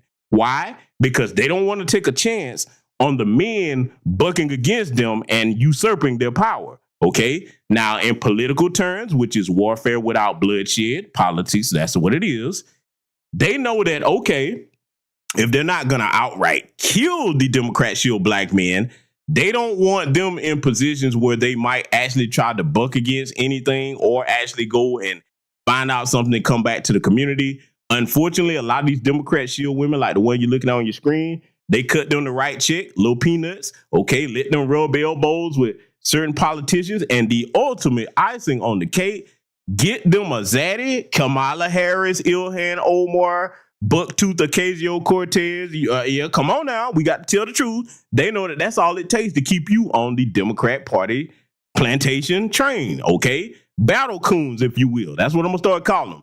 They're little gray, bushy, black and striped tail battle coons. That's right. We gonna start. Look, boy, I'm telling y'all, I might create a battle coon AI meme. Boy, listen, but y'all get my point though. Okay, y'all get my point. She's actually talking about serving other people over herself. Now, if you look at what a slave's function was, a slave was meant to serve everybody else, but never think about themselves. This woman right here is out of her mind. And anybody that's thinking like her, this is suicidal behavior. We cannot afford to be sitting up here talking about, well, you know, there's their fiduciary responsibility to take care. No, it's not. No, it's not. Let me address my people here in the chat room. I know that those of you gather here over there in this chat, I know you have all manner of different professions. I know you come from all walks of life. I know that all of you work damn hard for your money, whatever you do for it, okay? I know all of you do. I know all of you work extremely hard to get the dollars that you have to take care of your household and your families. Does anybody in my chat room think it's your fiduciary responsibility to take care of people that have come over here illegally, broke the law to get into our country, then come over here? They put them in hotels that a lot of you may not have ever stayed at in your life in New York and other places. And then they tell you, you know what they say, Holmes, you know, even though I broke into your country illegally, well, you know, I mean, the food here is not like back home. You know, I don't have, you know, the burritos that I want, the churros, you know, you don't have the empanadas. You know, so I refuse to eat this food. This is how you treat criminals that cross your borders? How dare you? Now listen.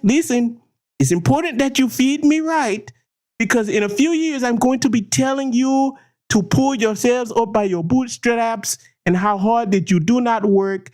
And I need to be full when I tell this, because I want to say this with extreme passion so that you understand how sorry you are by letting me eat out of your tax dollars. You see what I'm saying, fam? Look, I'm going there. I want y'all to understand how ridiculous this woman is. I got jokes, but I'm saying, family, that's exactly what they're going to be doing. Look, you think I'm joking? Because y'all be like, oh, GBS, you tripping. Okay. Remember the meeting where one of these little South of the Bordarians, shout out to my good brother Torian Rain Reloaded for the term, one of the South of the Bordarians jumped up in a city council meeting, no money for you. I'm like, you're not even supposed to be here, boy. See, boy, if they put me in charge of ICE and I had carte blanche to carry out the largest deportation mission ever, boy, I would come down from the top of the United States to the bottom of it like a big comb and just sweep their behinds out of here in trucks playing the old school classic by Vanilla Ice. Y'all know the song. I don't need to say it. Oh, if you don't know what the song is from the 80s and you're young, well, I'll give you a hint. It's something cold that you can put in your drinks, you know, that enhances the, you know, the soothing flavor of the drink. Okay. Yeah, that's right. You know, you go look that up. That's what I would do. So I'm gonna let this idiot get back to cooking here like she thinks she's cooking, because this right here is insane, family. This is what we're dealing with out here. Let's let it continue. Not food that's provided in the shelter. Let me explain why that is important. Food waste. Food waste has been a major problem at migrant shelter city, with new arrivals coming from countries around the globe wanting culturally familiar food. More than 170,000 migrants have made their way to the 5 boroughs since the spring of 2022, and the tens of thousands in the city's care have raised concerns about financial impact on city coffers. So basically, people are already coming anyway. Why are they coming? In part because of Ron DeSantis. DeSantis and the governor of Texas, Greg Abbott, who are literally shipping migrants to blue cities like New York. So let me stop her right there. I'm not going to let her get away with that. And I'm not a Ron DeSantis or Greg Abbott fan, but I am a fan of keeping his country secure. No, ma'am, you just told a bold-faced lie. That is not why they're coming here. They're coming here because your Uncle Joe removed all the policies like the Stay in Mexico policy that would have kept them over there and would have given the Border Patrol the right to arrest and immediately deport them, okay, if they try to come over here legally. That's why they're coming here. Ron DeSantis and Greg Abbott sending them up there where the people say they want them at, that they claim got sanctuary cities. They didn't start this problem. And you know I can't stand Ron DeSantis. You know I have no love for him. And you know, I'm not a Greg Abbott fan, but listen, man, we got to put the blame where it belongs. You see, I'm going to break it down to you like this. If you got a leaky sink, you don't say, okay, I'm going to fix this doggone pipe that with all this running water everywhere, but I'm not going to turn the water off first. Let me just get my tools and start patching up with all this water flying everywhere. That's what this moron sounds like, family. That's what she sounds like. So no, I'm not going to let her get away with that lie. Let's let it continue. The reason that New York is now overrun with migrants from places like Venezuela is because they're being sent there by Ron DeSantis and Greg Abbott, red state Trumpy MAGA governors. Now, family, did you hear what she said? Red state Trumpy MAGA governors. Listen, I don't care who they are. If it's somebody that's saying, hey, we need to secure the borders of our nation because, you know, a bunch of criminals are coming up here because they are committing crimes. I showed y'all on the previous broadcast how they were jumping up and beating on police officers. And by the way, I'm going to make it up again. Notice how none of the cops that they were jumping on feared for their lives and shot any of them 60 plus times. Wow, that was amazing, wasn't it? Because we all know if a black person even twitches wrong and doesn't touch them, I feared for my life, huh? Yeah, you know what I'm saying? So we're going to go there with it. But see, and I got to get this joke in. I said I wasn't going to crack on it, but I got to do it. I can't because I'm seeing what y'all seeing. I'm trying to get through this, but I look, this gremlin up here and this awful plaid hat sitting up here, man, with them ridiculously magic marker on eyebrows, man, looking ashy up here in his coat. She is out of her mind. People like this will be the destruction of our community, talking about vote blue no matter who. And the stuff they're saying, it doesn't even make sense. Like I said, DeSantis and Abbott didn't start this fire. They didn't say, hey, guys, come on up here. No, that's Jim Crow Joe and his policies. So when you catch somebody in one lie, that disqualifies everything else they're saying, family. Those of us with common sense realize that. Okay, so she's not done yet because, like I said, she thinks she's cooking. She's telling, and see, notice this Tiffany Cross-esque demeanor. Yes, I said Tiffany Cross-esque because I'm gonna lay this at her doorstep. Black men need to just shut up and fall in line behind black women.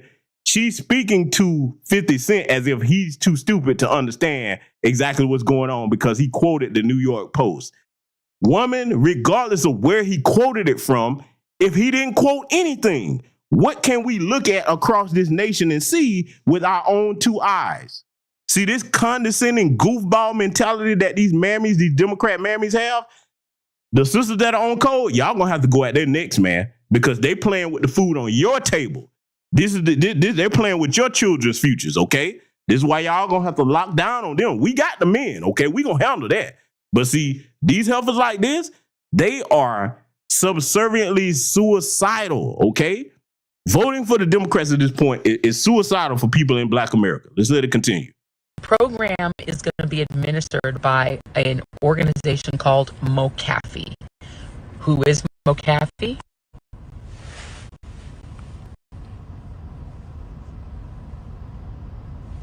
I mean, it's Black History Month. We do still support Black-owned businesses, right? A little bit more about MoCaFi. MoCaFi is the Mobile Capital Finance Company. It's a Black-owned digital banking platform that targets more than 50 million unbanked and underbanked people in the U.S. Today, they have enrolled more than 25,000 users, raised more than 60 million in seed rounds, collaborated with Fortune 100 companies, and established a U.S. cities.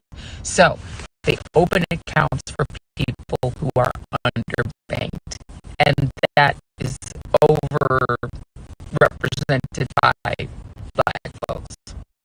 So to summarize, yes, New York City is going to spend $53 million, which is a fraction of New York City's budget, in order to make sure that the people they're already paying to house and feed in New York City shelters are able to pick their own food and buy it, rather than waste the food that they're mass serving in these shelters that's being thrown in the trash.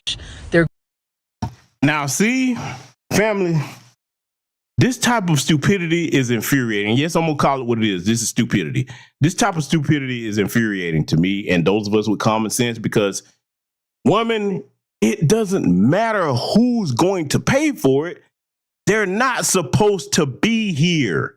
They broke the law to come here, and whether they're eating off the taxpayer's dime, and let's be clear, this firm that she's talking about that's giving them, because this is what she's talking about, is that they're $53 million, they're going to give them prepaid credit cards. She's basically trying to say, well, y'all are upset for nothing because it's not going to be the taxpayers paying for it. It's going to be this guy, his firm. Now, let me ask you a common sense question. We're going to do some basic math, okay?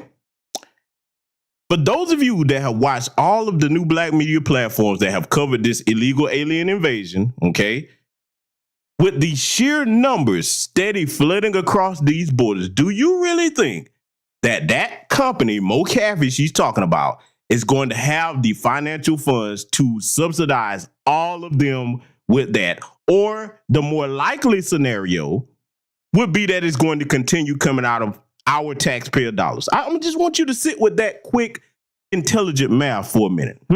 You don't have to be an astrophysicist or a rocket scientist, okay? You don't have to have an advanced degree in trigonometry. That's common sense and basic math. There's no way that one company is going to be able to subsidize all of those people. Because, see, here's the thing that the moron isn't saying. Even if the city of New York is paying him $53 million, that's still coming from our taxpayer dollars. So no, Goofy, you goofy gremlin in your plaid hat with your little ashy looking self, that is not some smart thing, or that's not some relief for us. I don't care who's paying for it. They need to go back across that border where they belong and be permanently kept out. That's I don't care who. See, you can tell, and I got to go here with it. You can tell with most of these Democratic shield mammies that either they don't have men that are worth a doggone in their lives, or the men that they do have in their lives, they're spineless, weak-minded simps that are not capable of leadership, because there's no man in his right frame of mind that's going to sit there and say, yeah, everything you said, that's a good idea, baby. Let them all come over here. They just don't understand that, Mo Caffey's paying for it, even though that Mo Caffey is being paid by the taxpayers. Where do you think the $53 million is coming from, Goofy? Oh, my God, these people. Family, I'm going to let her continue because we got some more to get through here tonight. Let's let it continue. Going to partner with a Black-owned business and allow people to buy food at local bodegas, which is going to get those bodegas paid cash money. So they're saving money. They're doing what they already are doing anyway, spending less money on food, getting bodegas paid, and partnering with a Black-owned business. This is why you gotta Google and do your little research before you believe, what anybody is saying. And so, I don't fault 50 at all for posting, about issues that are important to our community. I actually welcome people with huge platforms, Black folk. We want everyone in the dialogue, but this is the reason that it's important to just get more information and have more information. If particularly you have a huge platform, we would really hope that people just have a little bit more before they post. But look, 50, stay in the dialogue, be in the dialogue. Happy to be in the dialogue with you. Please post the comments and let me know what you think about this program, which, by the way, is not a program that excludes our folks, because New Yorkers, U.S. citizens already have access to SNAP. This is just extending that to people who wouldn't have access to SNAP because they're not U.S. citizens, but they're already getting food and shelter from New York City because they have to, right? You can't have these migrants in city-owned shelters and not feed them. They're just now going to pay less and get a Black-owned business paid. So that's the information. I hope that helps everybody. I hope that helps you, 50. Y'all stay in the dialogue and be blessed. Oh my God. Did you hear that goofy idiot laugh? Pity. Y'all stay in the dialogue and be blessed. Let me tell you something.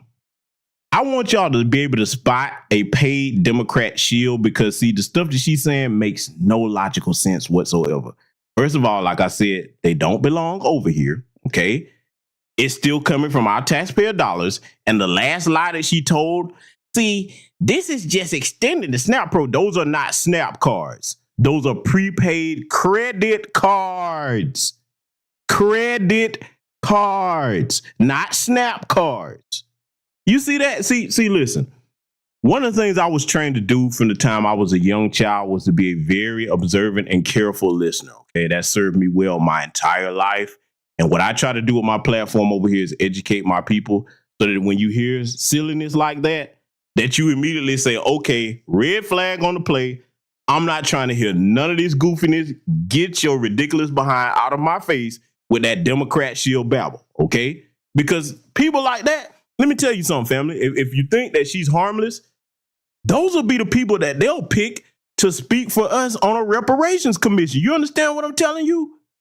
Y'all better pay attention to these Democrat shields like that and let them know. And see, I'm proud of the Black grassroots across the nation because, listen, y'all showing up and y'all showing out. I mean, all across the nation, y'all are taking the responsibility upon yourself to say, listen, wherever we find out about these meetings, we can show up. We're going to make sure that these Democrat shields like the one I just showed you are not the representatives for our people. They're not going to be the loudest voices in the room.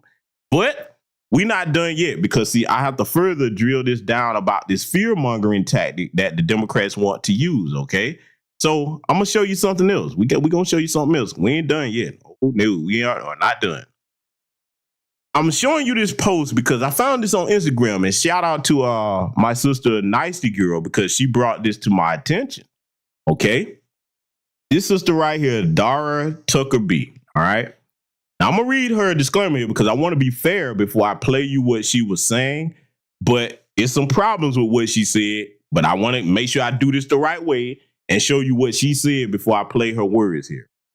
Now, Dara Tucker B says, as with any of my messaging, vote for who you want. So she's making that clear.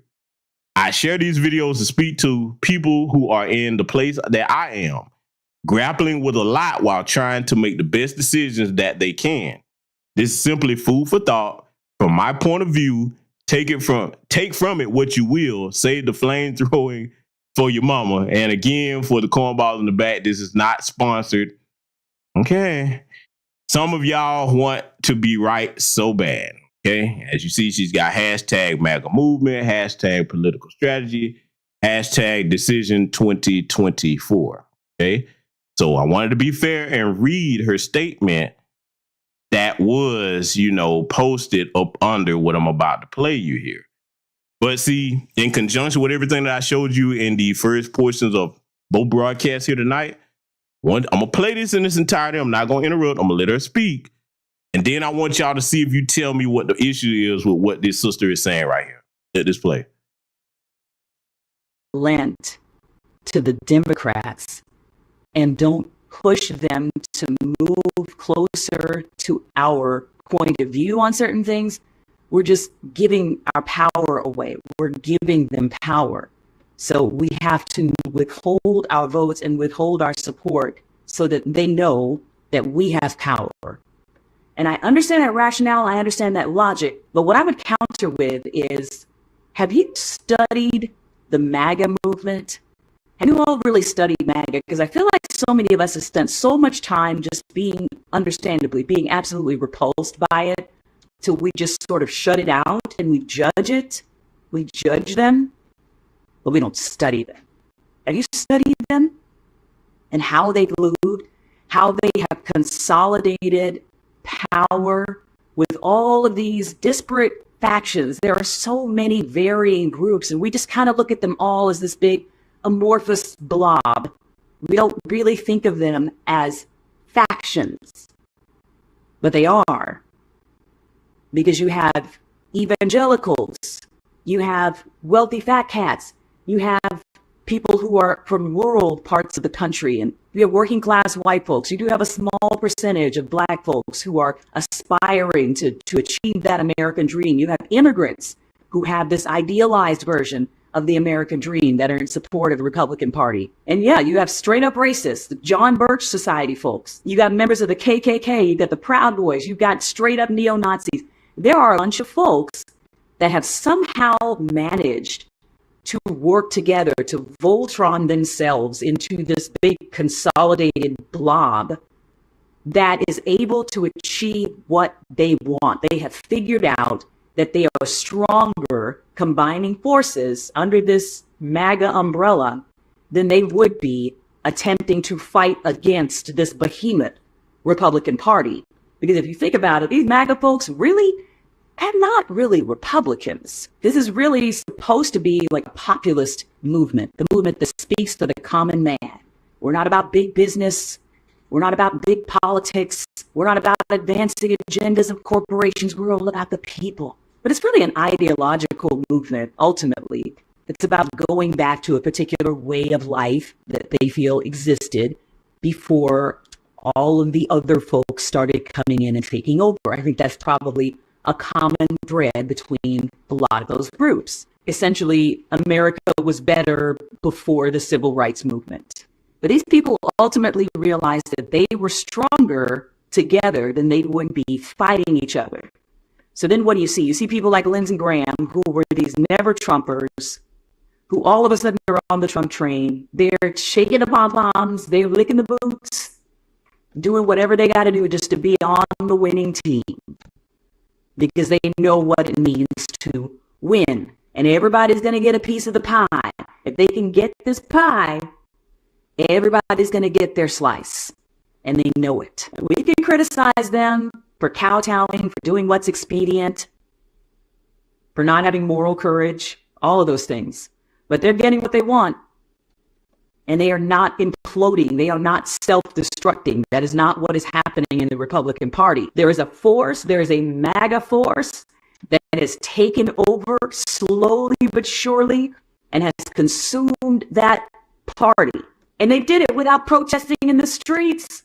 They did it without boycotting anything. Nothing that stuck, really. This is a movement of consolidated power. They are behind the scenes, organizing like worker bees, structuring the system to work in their favor, making sure that they're in a position to appoint judges that can make decisions that favor them, running candidates in counties unopposed that can represent them in Congress. They understand what the levers of power actually are. And it's not to say that protests and hashtags and boycotts are not a legitimate form of political action. They are. But when it comes to the kind of political change that wrests control of the levers of government, the things that actually affect our lives, the MAGA wing of the Republican Party has done a masterful job of learning how to wield influence while still remaining a minority faction within their party. And then they got in there and basically acted as a contaminant. And their agenda has spread and has spider-veined out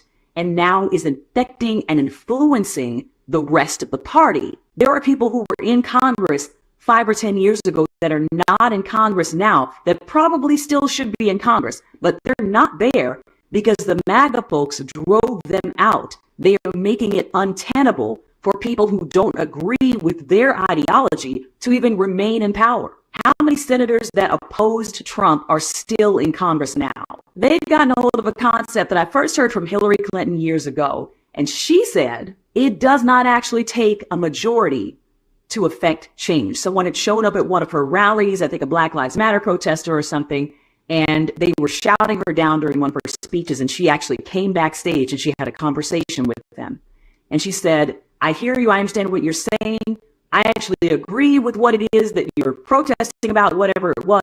She said, the thing that you need to realize is you don't have to get everybody on your side in order to affect change, in order to get what you want. Everybody does not have to line up with you and agree with you. You just have to understand how the system works and work with the system to affect the change that you want to see. It does not take a majority of the people to be on your side in order to see your agenda pushed through. Hillary Clinton said that. And now MAGA has taken that principle and they've applied it. We are watching the application of that principle right before our eyes. And we can point out the fact that they lose, people aren't in support of them, the majority of Americans don't agree with them. It doesn't actually matter. Not the way our system works in this country. For better or for worse, it doesn't matter that the majority of Americans don't line up with their way of thinking. They can still win. And they know that. My question is, do we? Okay. So I played that as an entirety without interrupting. Now let me go ahead and address what she was saying. First and foremost, let me reiterate this and double down on it, particularly to the sisters that are listening to the sound of my voice. Let me tell you something. Fear is the mind killer. You cannot think straight when you are afraid, and you let people make you afraid with fear mongering. Because see, the reason why I'm saying that, you heard how she was talking. Didn't interrupt it for a reason. Trump this, MAGA that. Okay. If you listen to the sound of my voice, you're alive. You survived the Trump administration. We're still here breathing and living.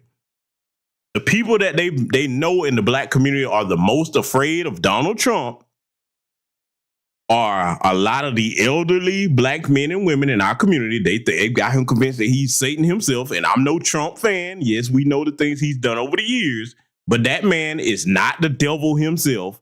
And see, if you call yourself a good Christian, that shows you really don't have the faith that you say you have, because you would not be that afraid of one mortal man that can bleed and die just like everybody else.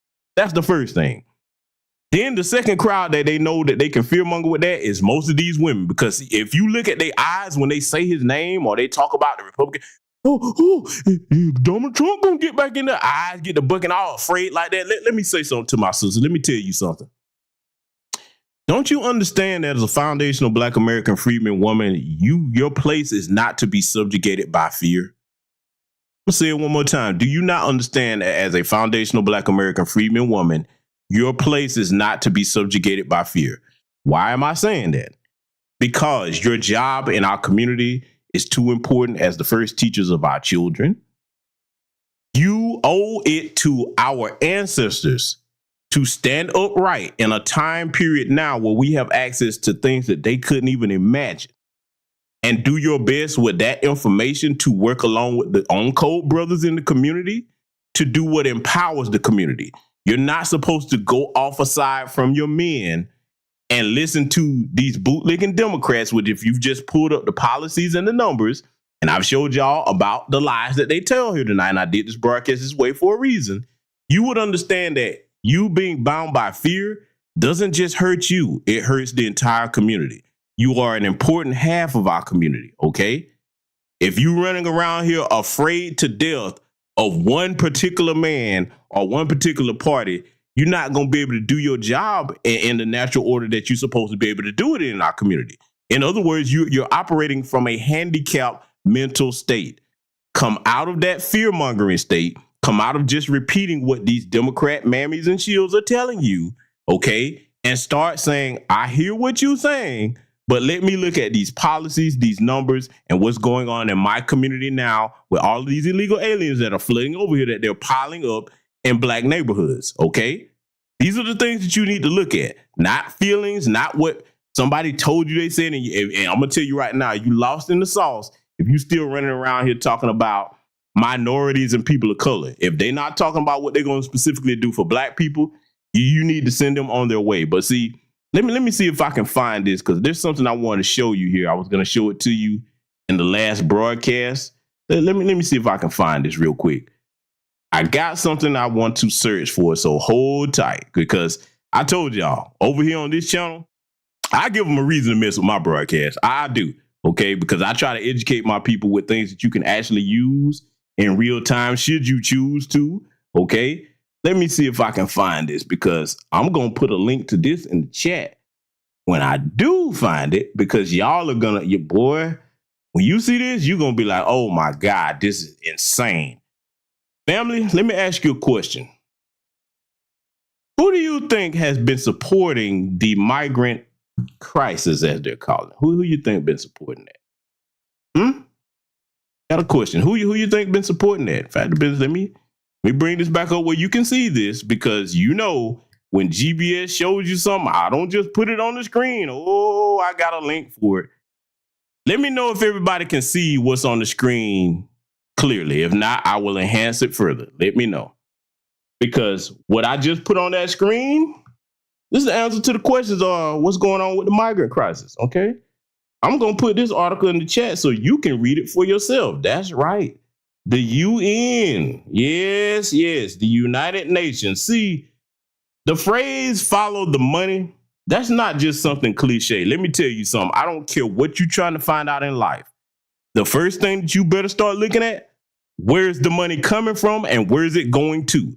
That will provide you a great deal, if not all of everything that you need to know about whatever problem you're trying to solve. You see it on your screen, straight from Reuters.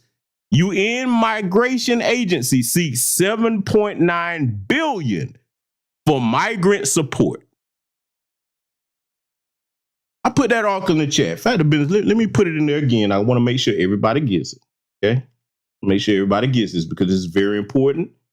And wherever you are in this country, you have a right to understand what's going on. That's one of our jobs over here in New Black Media, is to make sure you get information that most people would not ordinarily give you. Okay? Got to make sure that my people are well informed. Let me ask you a question.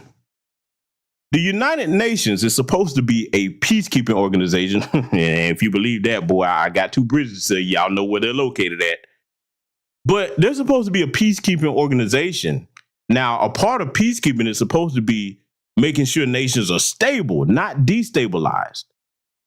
What do you think they have in it? What are they getting out of it in aiding in destabilizing this country by having all these illegal migrants coming up here? I want you to sit with that for a minute, because see, there's some place I could go with that, but I put the article in the chat. You read that for yourself. I'm not going to even give you my thoughts on it, because y'all going to be able to come to that conclusion on your own once you read that article, okay? Just know that that's who's bankrolling that. And see, out of that $7.9 billion, remember in the previous broadcast before it was interrupted, I told y'all to make it your business to look up what the base salary is for the Congress people in your state. Well, who you think getting kickbacks from some of that? See, now you see why I'm telling you to follow the money. It all makes sense when you go back to finding out where the money's coming from and where it's going to. Let's further thread the needle. We both know, all of us know, right, that these illegal aliens coming over here, they're not wealthy people coming over here. Who do you think is bankrolling those cartels? Here's your answer right here on this screen. And yet I just showed you these mammies that's sitting up here scared to death, talking about vote blue no matter who, and trying to go through all types of crazy leaps of logic to make this nonsense the Democrat Party got going on in this nation make sense. When actually, none of it makes sense. It's the most idiotic thing ever to let these people use you to sabotage and destroy not only our community, but this country. And see, let me tell you, mammies out there, something that you know, you probably angered at the sound of my voice right now. I really don't care about that, because this broadcast is not meant to reach you. I know you too far gone. It's to reach my people that have some common sense. At the end of the day, that little peanut check that you got, you better take a good look at what's going on with most of these Democratic politicians right now that call themselves hopping out there to do them folks' dirty work. In the words of our grandmaster teacher, yes, good brother, Professor Black Truth, I know you're humble, but I got to call you what you are. In the words of our good brother, Professor Black Truth, when white supremacy is done with their tools, they always break them. They always break them. You're going to be the next tool to get broken, because when they're done with you, there's not going to be a comfy place next to Zaddy and Becky for you. That's not gonna happen. It hadn't happened yet in history. Why you think that each one of y'all gonna be the first one to get that coveted battle coon position right up on white mommy, white daddy's lap? It's just not gonna happen, okay? So now that you have the answers to where the money is coming from regarding this, we're gonna dive into something else here, because see, it's gonna make sense why I showed you the things that I showed you in this order. And this broadcast right here, I couldn't have stated it better, but I put it in here tonight because it's something else that I want y'all to consider very carefully, and it deals with exactly what you got on the screen here. Let's get into it. Well, tonight on the podcast, ladies and gentlemen, we're going to get into the South Carolina primary, because I saw a lot of chatter online from people, and I seen some people saying, oh man, look, black people, they just falling back in the same habits, going vote for Biden. Well, when you actually see how many votes Biden actually got in that primary, we're going to look into all of that. You're going to have a little bit more positivity toward what you thought you saw with the corporate media trying to deceive you and finesse you, just showing you percentages and not actually showing you the raw numbers. Always get the raw numbers. Don't pay attention to their percentages. Don't listen to them with that per capita crap. Raw numbers, raw numbers, raw numbers. Let's get into it. As you can see here, the number they was toting on the media, and when I saw the chatter, a lot of people focused on this 96.2%. Okay. So if you look at how many actual votes Biden got in South Carolina, it's 126,321. Marianne Williamson got 2.1% at 2,726. Dean Phillips got 1.7% at 2,239, with a grand total of 131,286. Now, remember that number. In the media, they're trying to make you think that Biden really got some big time support. Oh, he got some big time support. So let's go to South Carolina and what they say how many registered voters they actually have in the state. So if you go up here, voter registration demographics, and I got that, from them, sc.gov, you see all that. And now if you go down to the bottom, you see that they have 3.260024 registered voters, so 3.2 million registered voters. Okay. Now let's go to and remember the voting. So if we go back and let's go down here, Biden got 97% of the vote here in Richland, but look how many people actually voted. Only 19,000. Now, if we go back to how many actual registered voters there is in Richland, it's 255,000 people. The majority of people sat home. Just like we know the amount of registered voters versus the people that showed up, they sat it out. If you go here to Charleston, Biden got 97% of that. Only 13,000 people voted there. If we go back and we go look at Charleston here, there's 260,000 people registered to vote in Charleston County alone. And you mean to tell me that only 13,000 showed up? How is this like a big time win for Biden? That's what I want to know. See, now you see why I showed you everything that I showed you in the first half of the broadcast before they interrupted it. How to lie with statistics. I'm going to say that yet again in this broadcast here. Get that book. You need that on your shelf. I have it on mine. I'm going to say it again. I will never recommend a book to you that I don't have on my shelf or that I have not read and thoroughly use the information in it to apply it to my own life and understanding things and for us navigating things regarding what we have to deal with here in Black America. Get that book. Make sure that your children understand the information that's in it, because when I tell y'all that y'all really don't understand how they manipulate these numbers and come out and in conjunction with the media to lie to you, Brother Philip Scott is breaking that down right here in this broadcast. Let him get back to it. See, the mainstream media and what they'll do to y'all, and that's why you should thank God you got people like us. They will focus just on this, but they will never tell you this right there. They would never tell you 131,286. They surely would never tell you about that 3.2 million people being registered to vote. So this is not a win for Biden at all. Well, they've been rigging the primary from the beginning, right? It's been rigged. It hasn't been a competition. It hasn't been anything.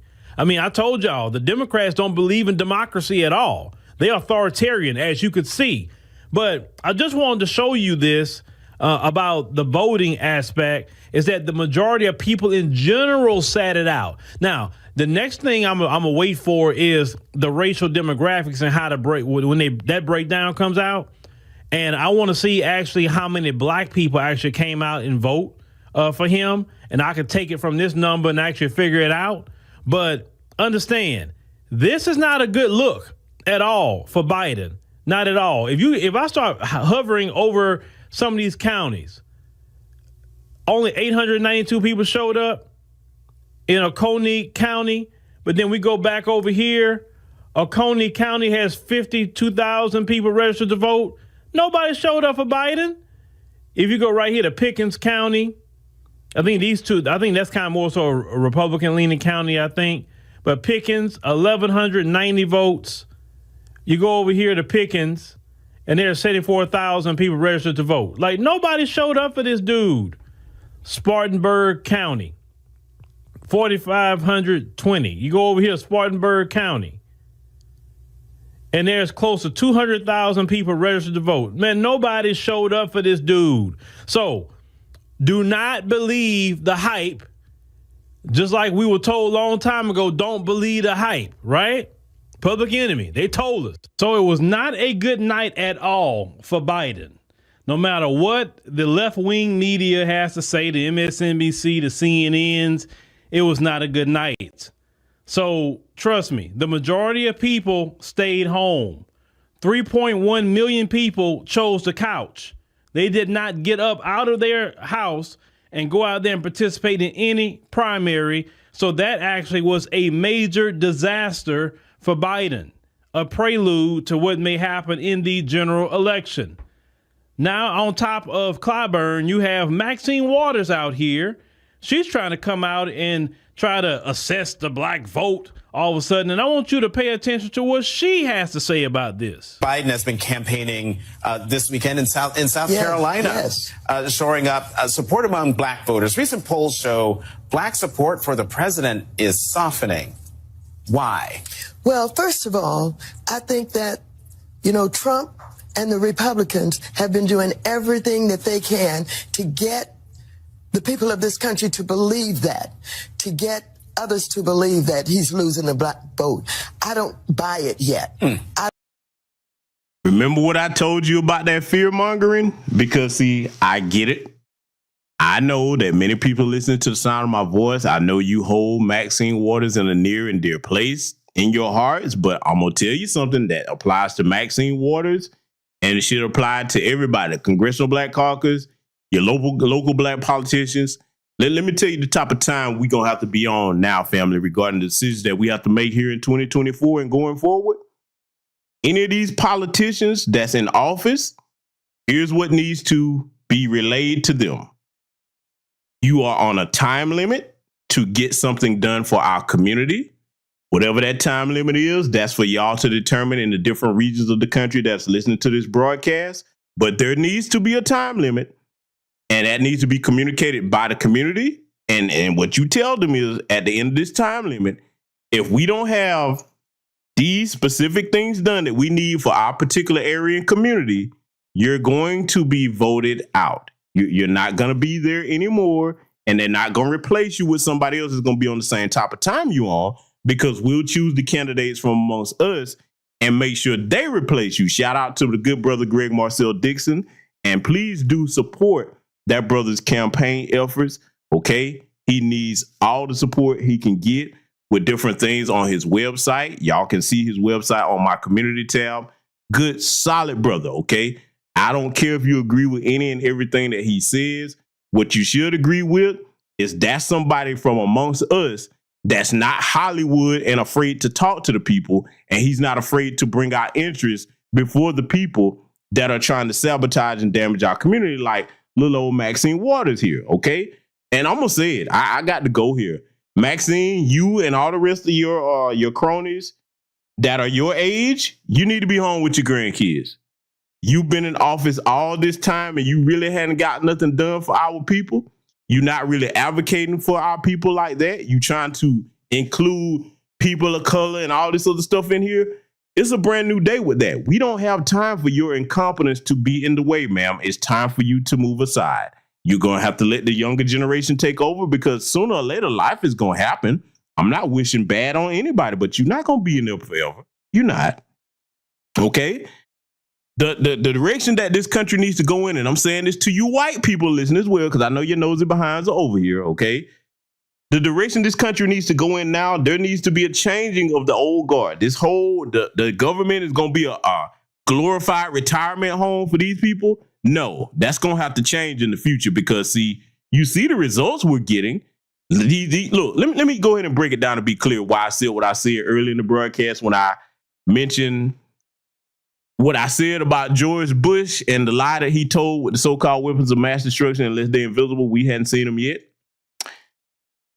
Every old white politician, particularly the presidents, they have this fantasy of wanting to be like George Patton. They want to be a wartime president. They love that.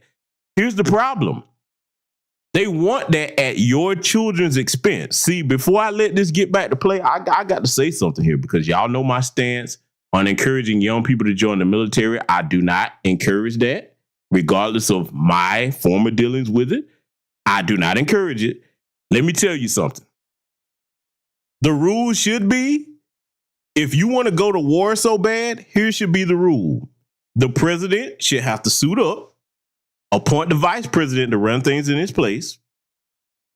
The Secretary of State, you suit up too, appoint the Deputy Secretary of State. The Deputy of Defense, you appoint the second in command under you. All of them should have to suit up and go into the theater of war with the troops that they claim they support so much. We'll see how bad you want to go to war then. I'm not going to stop there. Half the Congress and half the Senate, you need to suit up too. We need to see how important this is for you to go to war. If that was the case, these old geriatric, no good, low down, dirty, warmongering so-and-sos, a lot of them were like, hey, wait a minute now. We can't go to war. We got to go over there. Yeah, because see, you're not doing the dying. You sitting in a comfy, cozy Oval Office, sitting there laughing about using younger people to get things accomplished on your behalf, even if it's outright lies. See, I would love it if most of this country, yes, white folks, I'm talking to you too, if y'all took that stance against these old geriatrics in this country, a lot of that warmongering would stop. We need to focus on defending this country from invasion. And that's the only time we need to be involved with something. If you coming over here to invade us, other than going over there and messing with other people, no, that needs to come to an abrupt halt, okay? So that's what my proposal is as far as all these warmongers that want to send young men and women to die overseas. And, speaking of that, I was hesitant to say anything about this, but yes, I'm aware of the 3 soldiers that died, overseas. I'm going to put something together about that. I got to take my time with that because that affects me very deeply, but I'm going to have a broadcast coming on that, okay? So I'm going to get back to letting old Maxine Waters speak here, and I want y'all to pay close attention to what she's about to say, everything that I showed you earlier in the broadcast. So let it continue. I don't know which polls are the ones that are leading this argument, but I think we have some work to do to make sure that blacks are being told that they're attempting to use us. They're attempting to divide us. They're attempting to use you to say that you're going to be responsible for helping to get Trump get elected. All right, let's deal with this. We're going to have to be very, very frontal with this in talking with other blacks. We're talking with black men that they're claiming are not happy with Biden. What else can Biden do? Now, did y'all catch the last part of what she said? So they're already gearing up to blame black folk, particularly black men, for Trump winning. Listen, we were blamed last time. Like, we get blamed for every freaking thing. I mean, we kind of used to it already, but okay, we'll take that. You lost and you blame us. Listen, they don't blame themselves. They don't blame the migrant crisis that was created by Biden, right? They won't blame that. They won't blame all this money going to Ukraine, all these wars that this man is trying to start in the Middle East. They won't blame that. They won't blame they didn't do nothing for black folk. They won't blame any of that. They just blame black folks, in particular black men, because black men are saying, nah, forget that dude. Like, man, I ain't trying to fool with him. They already got it geared up. You know, that's why I told y'all, I don't care. I want to see the meltdowns. I want to see the cuss outs. I want to see it all. And I'm going to sit there with my popcorn. I order my popcorn from Chicago. I order my Nuts on Clark popcorn, the caramel one I like from straight from Chicago, because that's the only popcorn I like ordering. I order it straight from Chicago. They ship it down here. I will order my Nuts on Clark popcorn, sit right here and be enjoying the meltdowns and the cuss outs. I agree with that wholeheartedly, 100%, because I will be indulging in, having a conversation with Couch Chillington. Okay, 2024, yes, vote Couch Chillington 2024 if you're so inclined. For those of you that are determined to vote Trump, hey, I don't have a problem with that either, as long as you don't give your vote to these Democrats to continue harming our community with this nonsense that I've showed you that they got going on here. Okay, so I support our brother Phil on that 100%, and most of you do as well. Okay. The underlying thing here that we need to understand, family, is this. When it comes to this current Democratic Party, they've got a bullseye on the back of Black America, and people like Auntie Maxine, they've written you off. They don't care as long as they get theirs. You understand? If you think that I'm wrong about that and you just came into this broadcast, go back and listen to the first one that they interrupted and the earlier portion of this one after this is over. Let's let it continue. Already ready for it. But she asked another question. Well, what can Biden do? Okay, I'll say what Biden can do. The first thing Biden can do is the same thing he did for the Asian community. The exact same thing. Give black folks an anti-black hate crime bill that protects black Americans. That's what he can do. What else Biden can do? Reparations in the form of cash payments. That's what Biden can do. Also, Biden can the same thing, all the resources he given to the migrants, all this free food, they getting $1,000 cards, $9,000 rent that's getting paid for, furnishing their place to stay, job fairs specifically for black Americans, held in secret, right? All the things you're doing for these migrants, that's what Biden could do for black folk.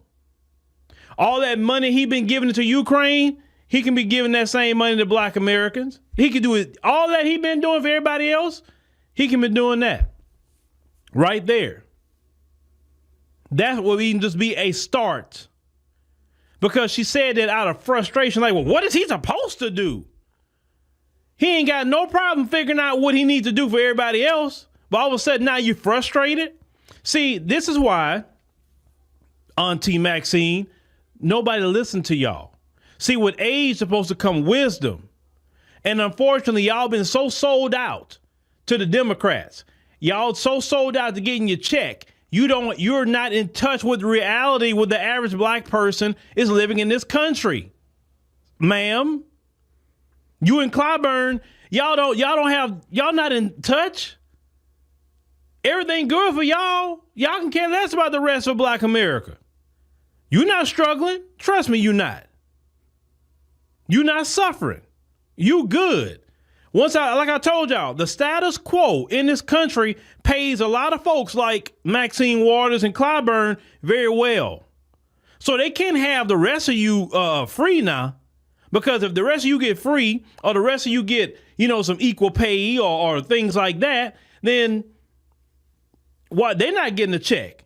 Because you have to understand, they have to help white supremacy stay up. Because you have to understand, equality to white supremacy is oppression to them, is a problem. Equality, not getting over them, just being at the same equal playing field as everybody else. That's oppression to them. They don't want to see that. They've been having a system of not competing for a long time. They people have to can be just mediocre and get billions of dollars.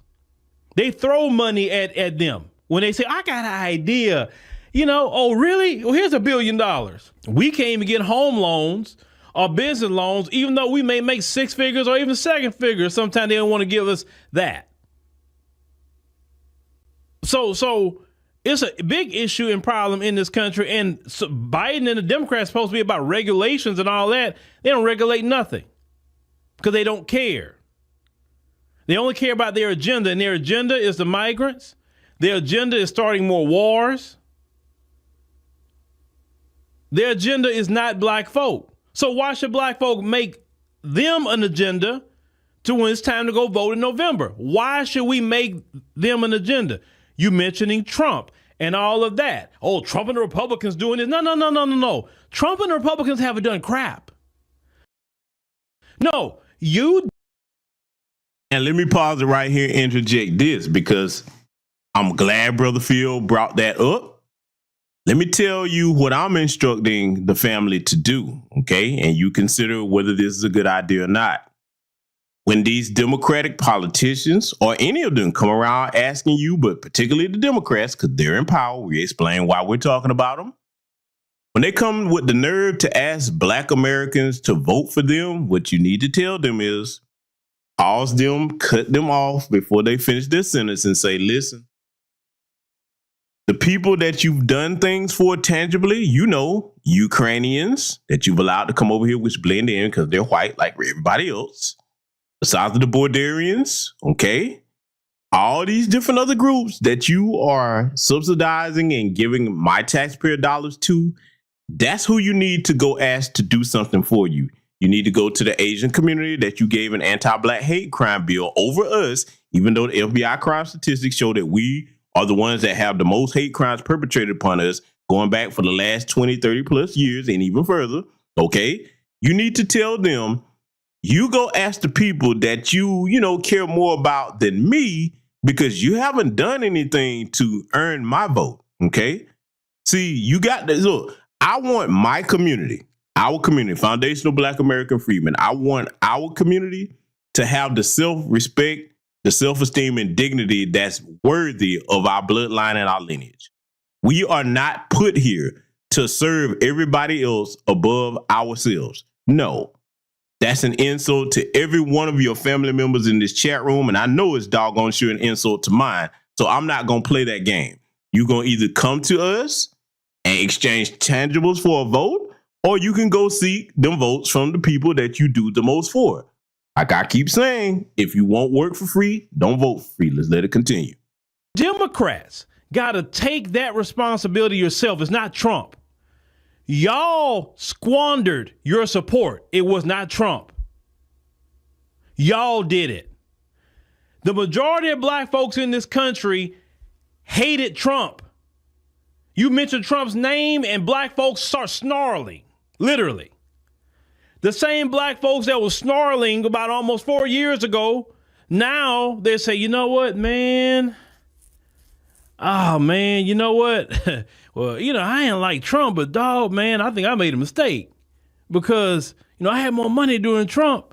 I didn't have these problems with all these migrants all over the place in my neighborhood that wasn't going down in Trump. I remember Trump was getting them out of here.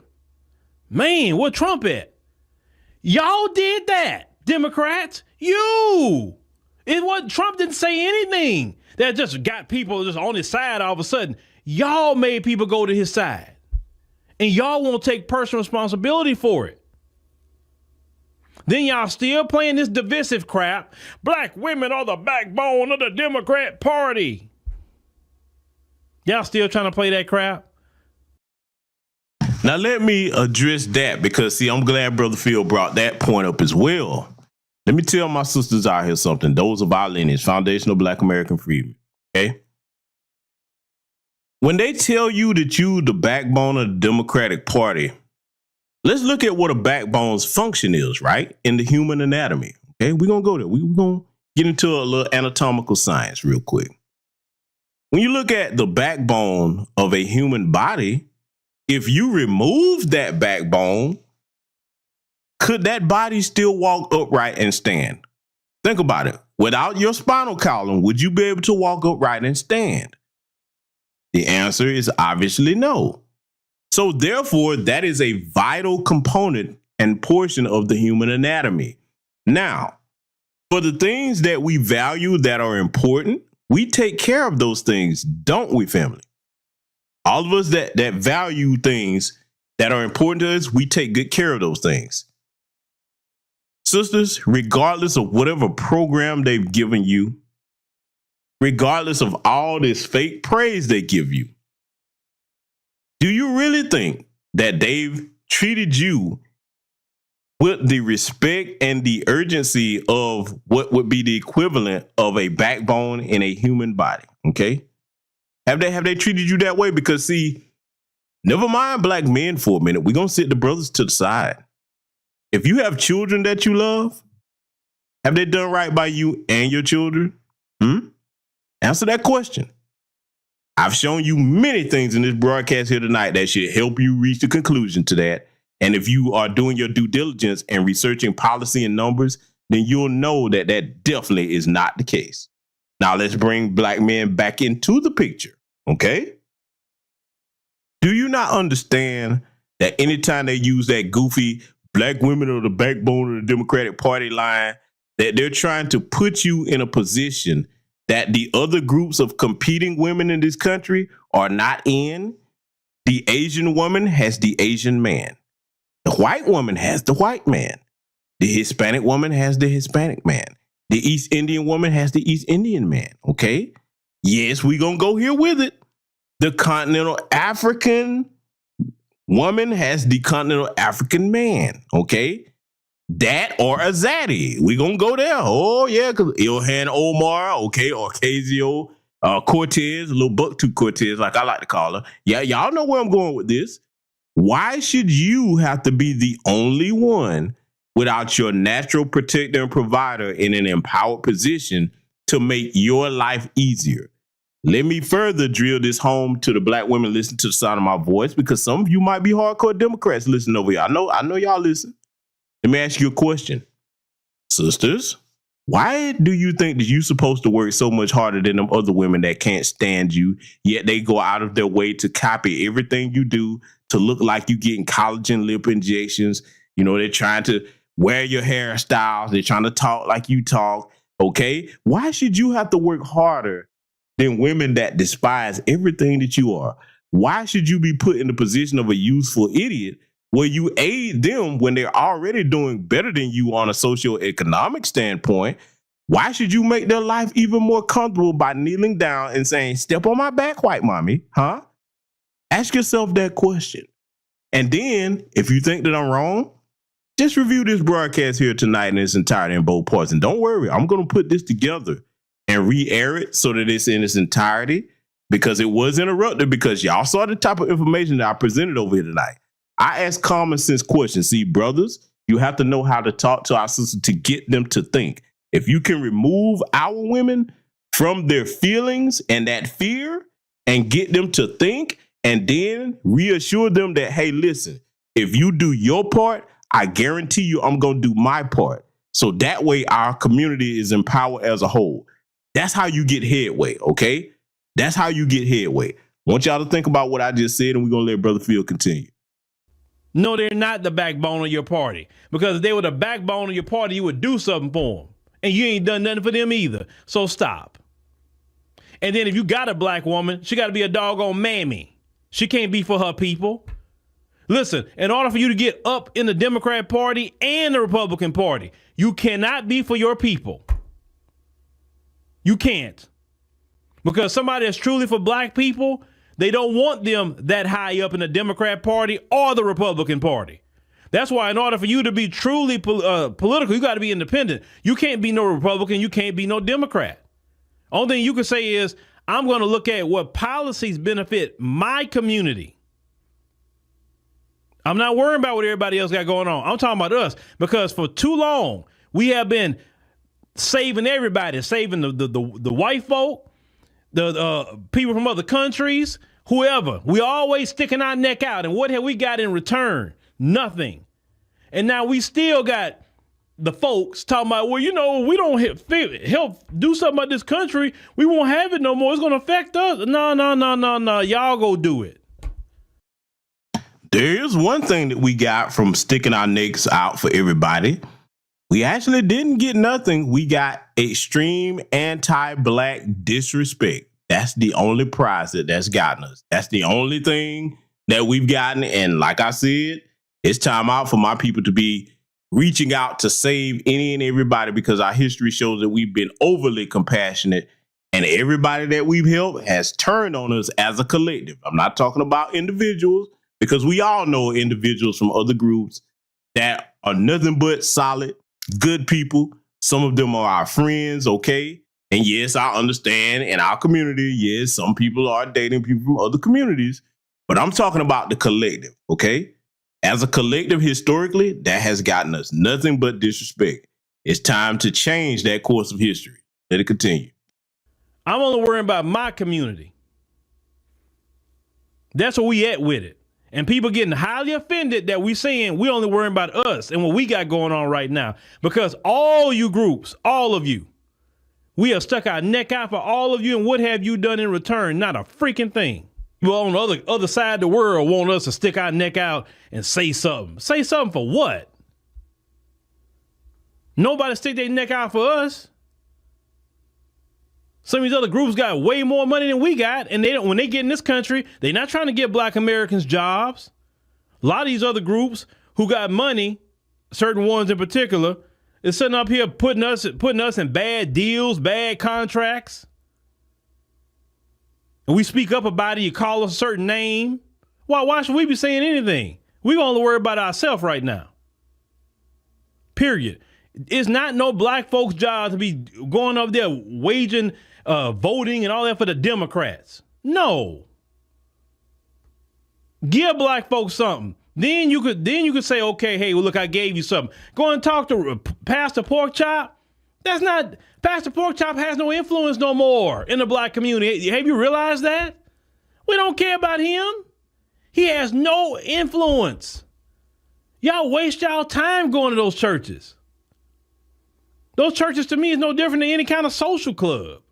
The NAACP has no influence in black America. The Urban League, it has no influence. Nobody's paying attention to them because they no different than y'all. Y'all don't want the younger people coming in. They the same way. They don't want the younger people coming in with different ideas, getting rid of all this boule. Look, listen, the majority of people that's younger don't rock with the boule. They not rocking with all that mess y'all used to. That's why y'all don't want us to come around and come in, and that's cool. Y'all can wither on the vine.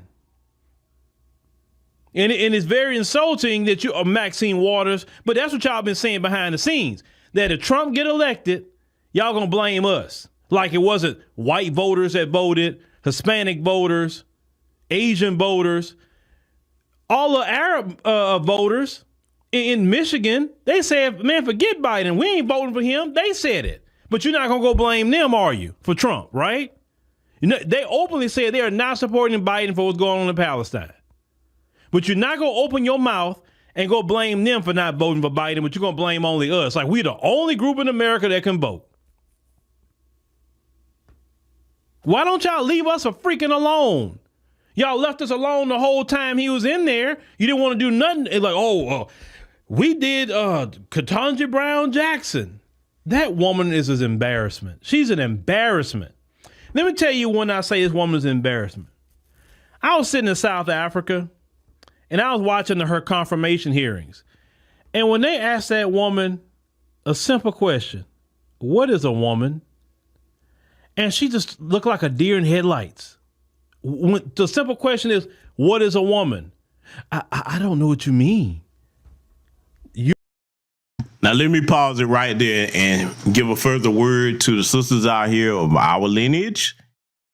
If any of you think that Ketanji Brown Jackson being confirmed is a win for you, first of all, you shouldn't be hailing and praising symbolic victories that do nothing for us on an individual level, okay, as a collective level, rather.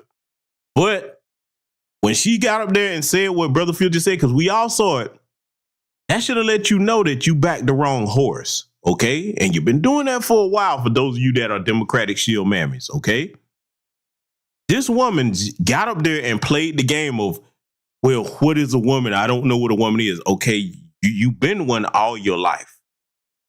You've been one all your life. Do you not understand how dangerous that is for particularly black women in this climate where you got the Transformers, okay, shall we call them the Decepticons, trying to tell you that they're the real women? Do you understand how dangerous that is in this climate for you? Do you? You better start putting your support behind where it matters. And if you don't see anybody to support, Couch Chillington. Vote for the couch, okay? I get it. Some of you think Donald Trump is the Antichrist. Fine.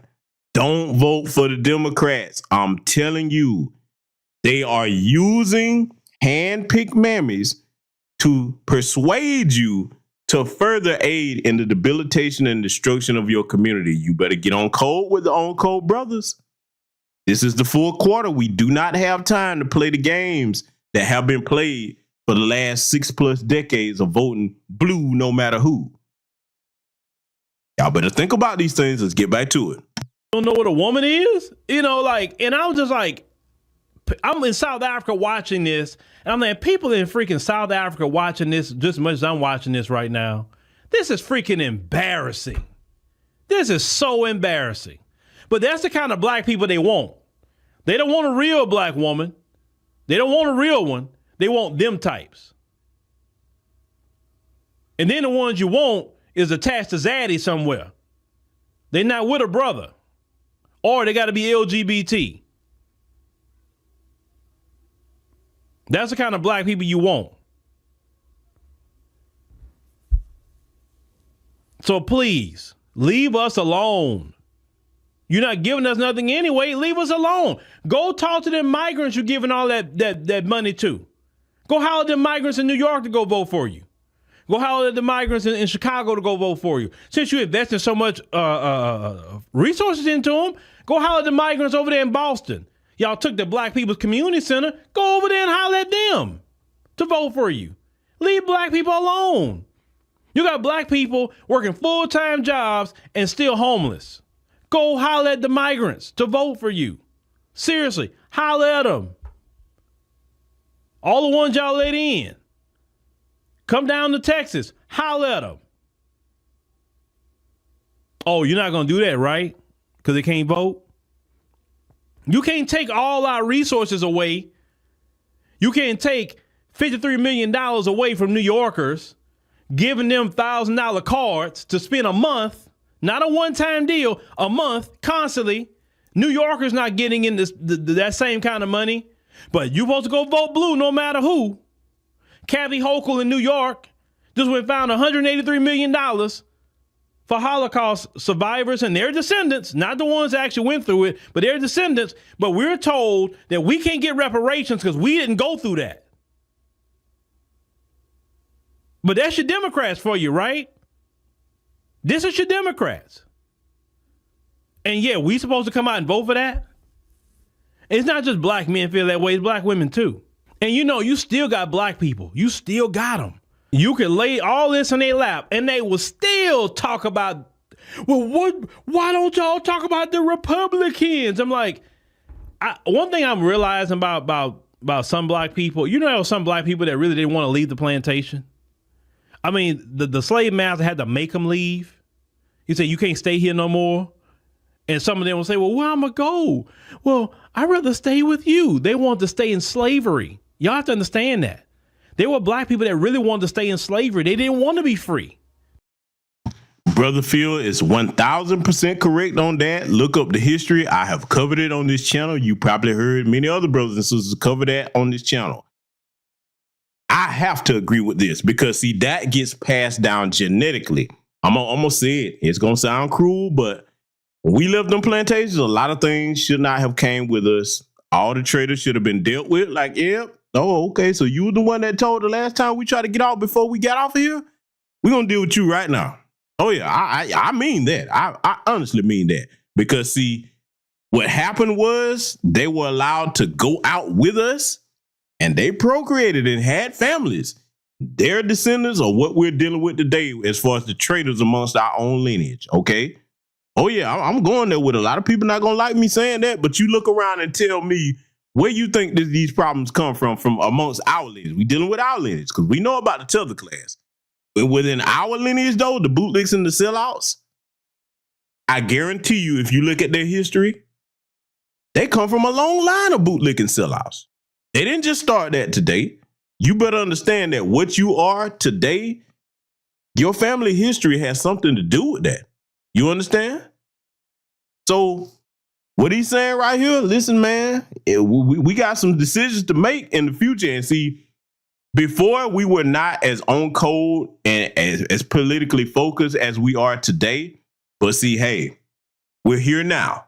And we know that in small numbers, if we're focused diligently on doing what empowers and protects our community, we can get a lot done. See, let me say this to the younger people and some of the sisters that are downtrodden, okay, or you feel demoralized. We don't need all of anybody to get anything done. In history, it's always been the on-code few that make the difference for the many across anywhere on the world. It's never been all of the majority of anybody.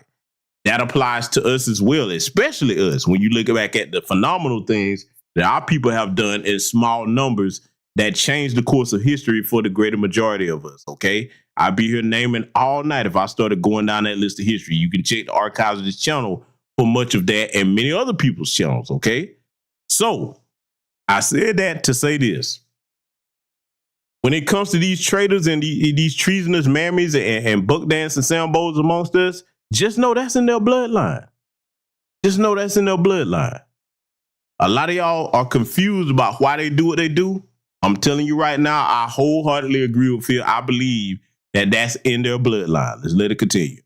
They didn't want to. They were happy right there on the plantation.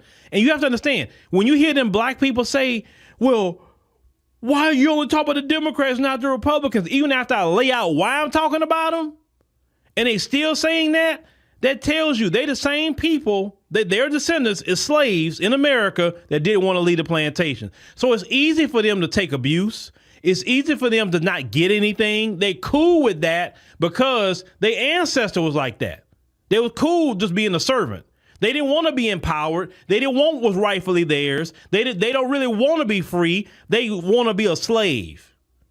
And they get offended when people like myself talk, or meaning you talk, that's listening. They get offended because you're putting pressure on them. You're putting a lot of pressure because they want to stay in a slave-like position. They don't want anything. Let's deal with what Brother Phil just said right there. You know, he's absolutely right about why they're angry at those like he and myself that try to bring you this type of information. Because see, when you enlighten people that were naive to certain things or didn't understand certain things, now that gets them thinking in a different manner. And it also aids in them getting on code and saying, hey, wait a minute, you're part of the problem over here. Because now that I have this new information that I didn't have before, now I can formulate the best way to go about solving this particular issue in our community. And what I have observed from the new information that I have is you are part of the problem. So that means we're going to have to solve you too. Oh, yeah. We're going to have to solve you too. And see, let me explain what I mean when I say that. A lot of you sellouts in our community, we're going to have to completely ostracize you and make it known that whatever you need, you better make sure you get it from your Democrat shield or paymasters or whatever part that you're a part of. If you're selling out the community, whether it's Republican or Democrat, you're going to have to make it clear that you get all your assistance from them. We're going to tell them, hey, this is your mammy, right? Look, see, let me tell you something.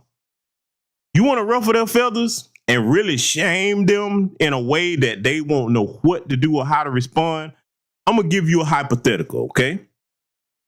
All of you gather here in this chat room. Imagine if at the next city council meeting or whatever, you confronting one of these bootlicks that look like us, that's disgracing the uniform of our beautiful black skin. Imagine if you told them this in front of their paymaster. Be like, hey, listen, this little buck dancing mammy or the sambo right here of yours, since you own them, you better make sure that you provide everything they need because they're not a part of our community. The minute that they kept selling us out repeatedly and you hear us voicing our concerns, and you telling me, I see you, I hear you, like that heifer that was quoting the Democrat memo that was leaked where Hillary Clinton said, hey, just acknowledge that you hear and see them, but don't promise to do anything for them. You remember that one, right? Which was essential to crashing her campaign. You want to play in black folks' faces? Okay, we'll enact political consequences for that. You let them know that, hey, you better take care of and feed and protect your little sellout, because they will not get any aid or comfort in our community. That's the stern hand we're going to have to take with them.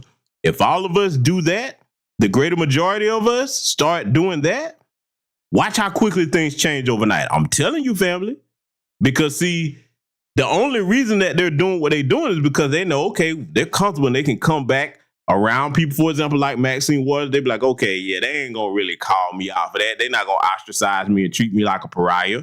Start treating them different. Start treating them different and watch what happens. They either going to start doing stuff with black people or they're going to make sure that they never take them positions in the first place because they know they're not going to have no community to come back to. Okay? Look at everything that's happening to Fannie and Mammy right now. Okay? Look at everything that's happening to Cori Bush. Oh, y'all know the names. Oh, I could go down the list. Y'all know the names. Okay? Eric Adams up there. You know, he got some Me Too charges he going to have to deal with pretty soon. Mayor Brandon Johnson, it won't be long before they get you too. They coming, buddy. Oh, they coming. Alvin Bragg. Oh, buddy. You sat there and you let them migrants go after they jumped on them cops? See, this is the thing that the book dancers, Sam Bowles and Sam Betts don't understand. It's a such thing as towing the line too hard. When you trying to be in the graces of them folks, you do too much sometimes. And when you do too much, they do not hesitate to throw your goofy behind under the bus. And from now on, don't think we're going to pull you out from in front of that bus. Nope. We're going to sit there and be like, hey, you might want to roll over and get to moving because you earned this. All of them tires are going to run flat over your behind. Let it continue. I'm saying? That's what we battling too in the community. There's a lot of people in our community that really don't want anything but to be a servant to massa. That's all they want to be. And they feel that with us speaking against massa, right? Or us talking about what we need is going to make massa upset, and they going to come down on them too. So that's why they upset, because they feel that we going to bring heat to them. Once again, remember, they are the descendants of slaves in this country that did not want to leave the plantation. Well, I'm sorry. I'm a descendant of a slave that was burning massa house down and getting off that plantation. That's my descendants. I wasn't a descendant of a cowardly slave. That's why I can speak against him now. And anytime you hear them say that, what about the Republicans? I'm telling, listen, anybody who's modding here, if you see one person say, what about the Republicans, block them. We don't even want to engage with them. I can't. Fact of business, I'm going to adopt that over here as well. Now, you know we don't get very many trolls over here, but I'm going to tell you right now, that's where I'm at with it. I'm going to block you on any social media platform that I see you in any thread or in any comment section on Instagram or any platform that I'm on. You bring that, what about the Republicans over here? Automatic block. And that goes for my moderators as well. I like that policy. I'm going to adopt that over here. They come over here with that, what about the Republican stuff? Get them up out of here. One-way ticket. And y'all know how we do it over here. Once you banned over here, yeah, they ain't coming back. Yeah, nope. When I clean house, I believe in throwing all the trash out. I don't throw bits and pieces of it. I don't save none of it for decoration. All the trash must go. I must call them trash because if you're in a mental garbage-minded state, I don't want you over here contaminating this space. So you got to go. So I'm going to adopt that policy from Phil as well. Let's let it continue. Engage with cowards. I can engage people asking legitimate conversation, but when you start saying, what about the Republicans at this point, after we sit up here and tell you why, we give it to you why, we constantly present it to you what the Democrats have done to our people. I'm not talking about what they've done to everybody else. I'm talking about what they've done to our community. If you still saying that, I don't want to hear it. Just block them and just move on. Don't even waste your time online even engaging them.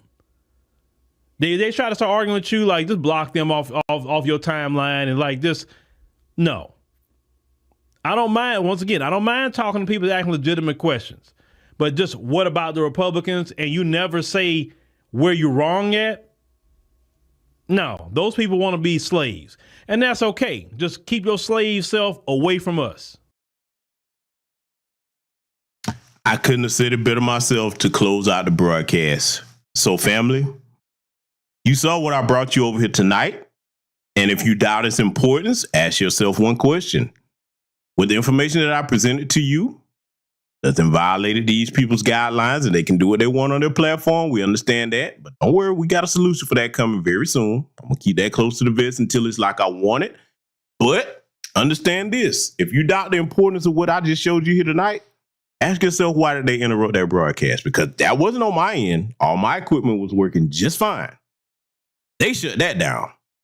That lets you know that they want to keep you in a state where you do not act in the best interest of you, your family, and your community. But if I have anything to say about it, if other brothers and sisters in New Black Media have anything to say about it, we're going to make sure that we give you food for thought that leads you in the other direction. Okay? So salute to Sakina C. Collins. Okay? Salute to brother Josh Norris.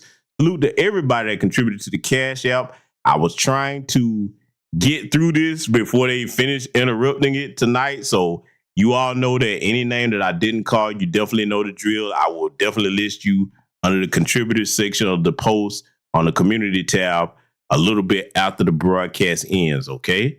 So family, take this information, study it, do what you will with it, and remember, whatever we do together as a people when we're on code with the right information, that leads us to victory every time. Take care of yourselves out there. Salute to you, Black First, and I will see you all in future content. This is the 50th anniversary of hip-hop, and we still have a lot of discrepancies as far as the origins of hip-hop, a lot of claims, who did what, who was the first this, who was the this and that, and such and such. But at the end of the day, we need a definitive story, all right? And that story can only be told by the founders of this culture. Like everything was being driven and influenced by young, Black, American culture, like the slang, the style of dress, the initial music that we chose. You look at all the boroughs, you got, Money Making Manhattan and Money Earning Mount Vernon and Crooklyn. The Bronx was the boogie down Bronx. We was partying up there. I am Coke LaRock, the first MC of hip hop. First cat to pick the mic up. I introduced rapping to the turntable because when I came with it, nobody in the world was doing it. I'm right after Rudy Ray Moore. They want to come in the mix. They want to say, we started. No, you didn't. No, you didn't. No, you didn't. What came to be known as hip hop was solely an African-American creation. What would you get out of some Jamaican toast? What is that? I've never heard of a rapper use a Jamaican toast or a Jamaican fleur as a rhyme. I never heard of it, and I don't know where that myth came from. My name is legendary King Trixie from the Bronx, BX from the West Side. I am the first breakdancer. That narrative that hip-hop has had 3 founding fathers, that's been rolling for the last almost 30 years, which isn't true. You don't have just 3 people who created hip-hop. Hip-hop was created by a number of different people. I am the grandfather, the godfather of the graffiti culture. I am the first element of hip-hop. The roots of hip-hop being Jamaican, absolutely false. My name is MC Sha-Rock. I am a founding member of the MC/rap culture. Cassette tapes was the internet of our time. It just traveled around by hand. I know for a fact that the B-boy stand started from the guards, the 5%ers that would be at the jams back in the days who were acting as security. If they get the real truth of how it all was created, then so many lies would not be able to be in existence.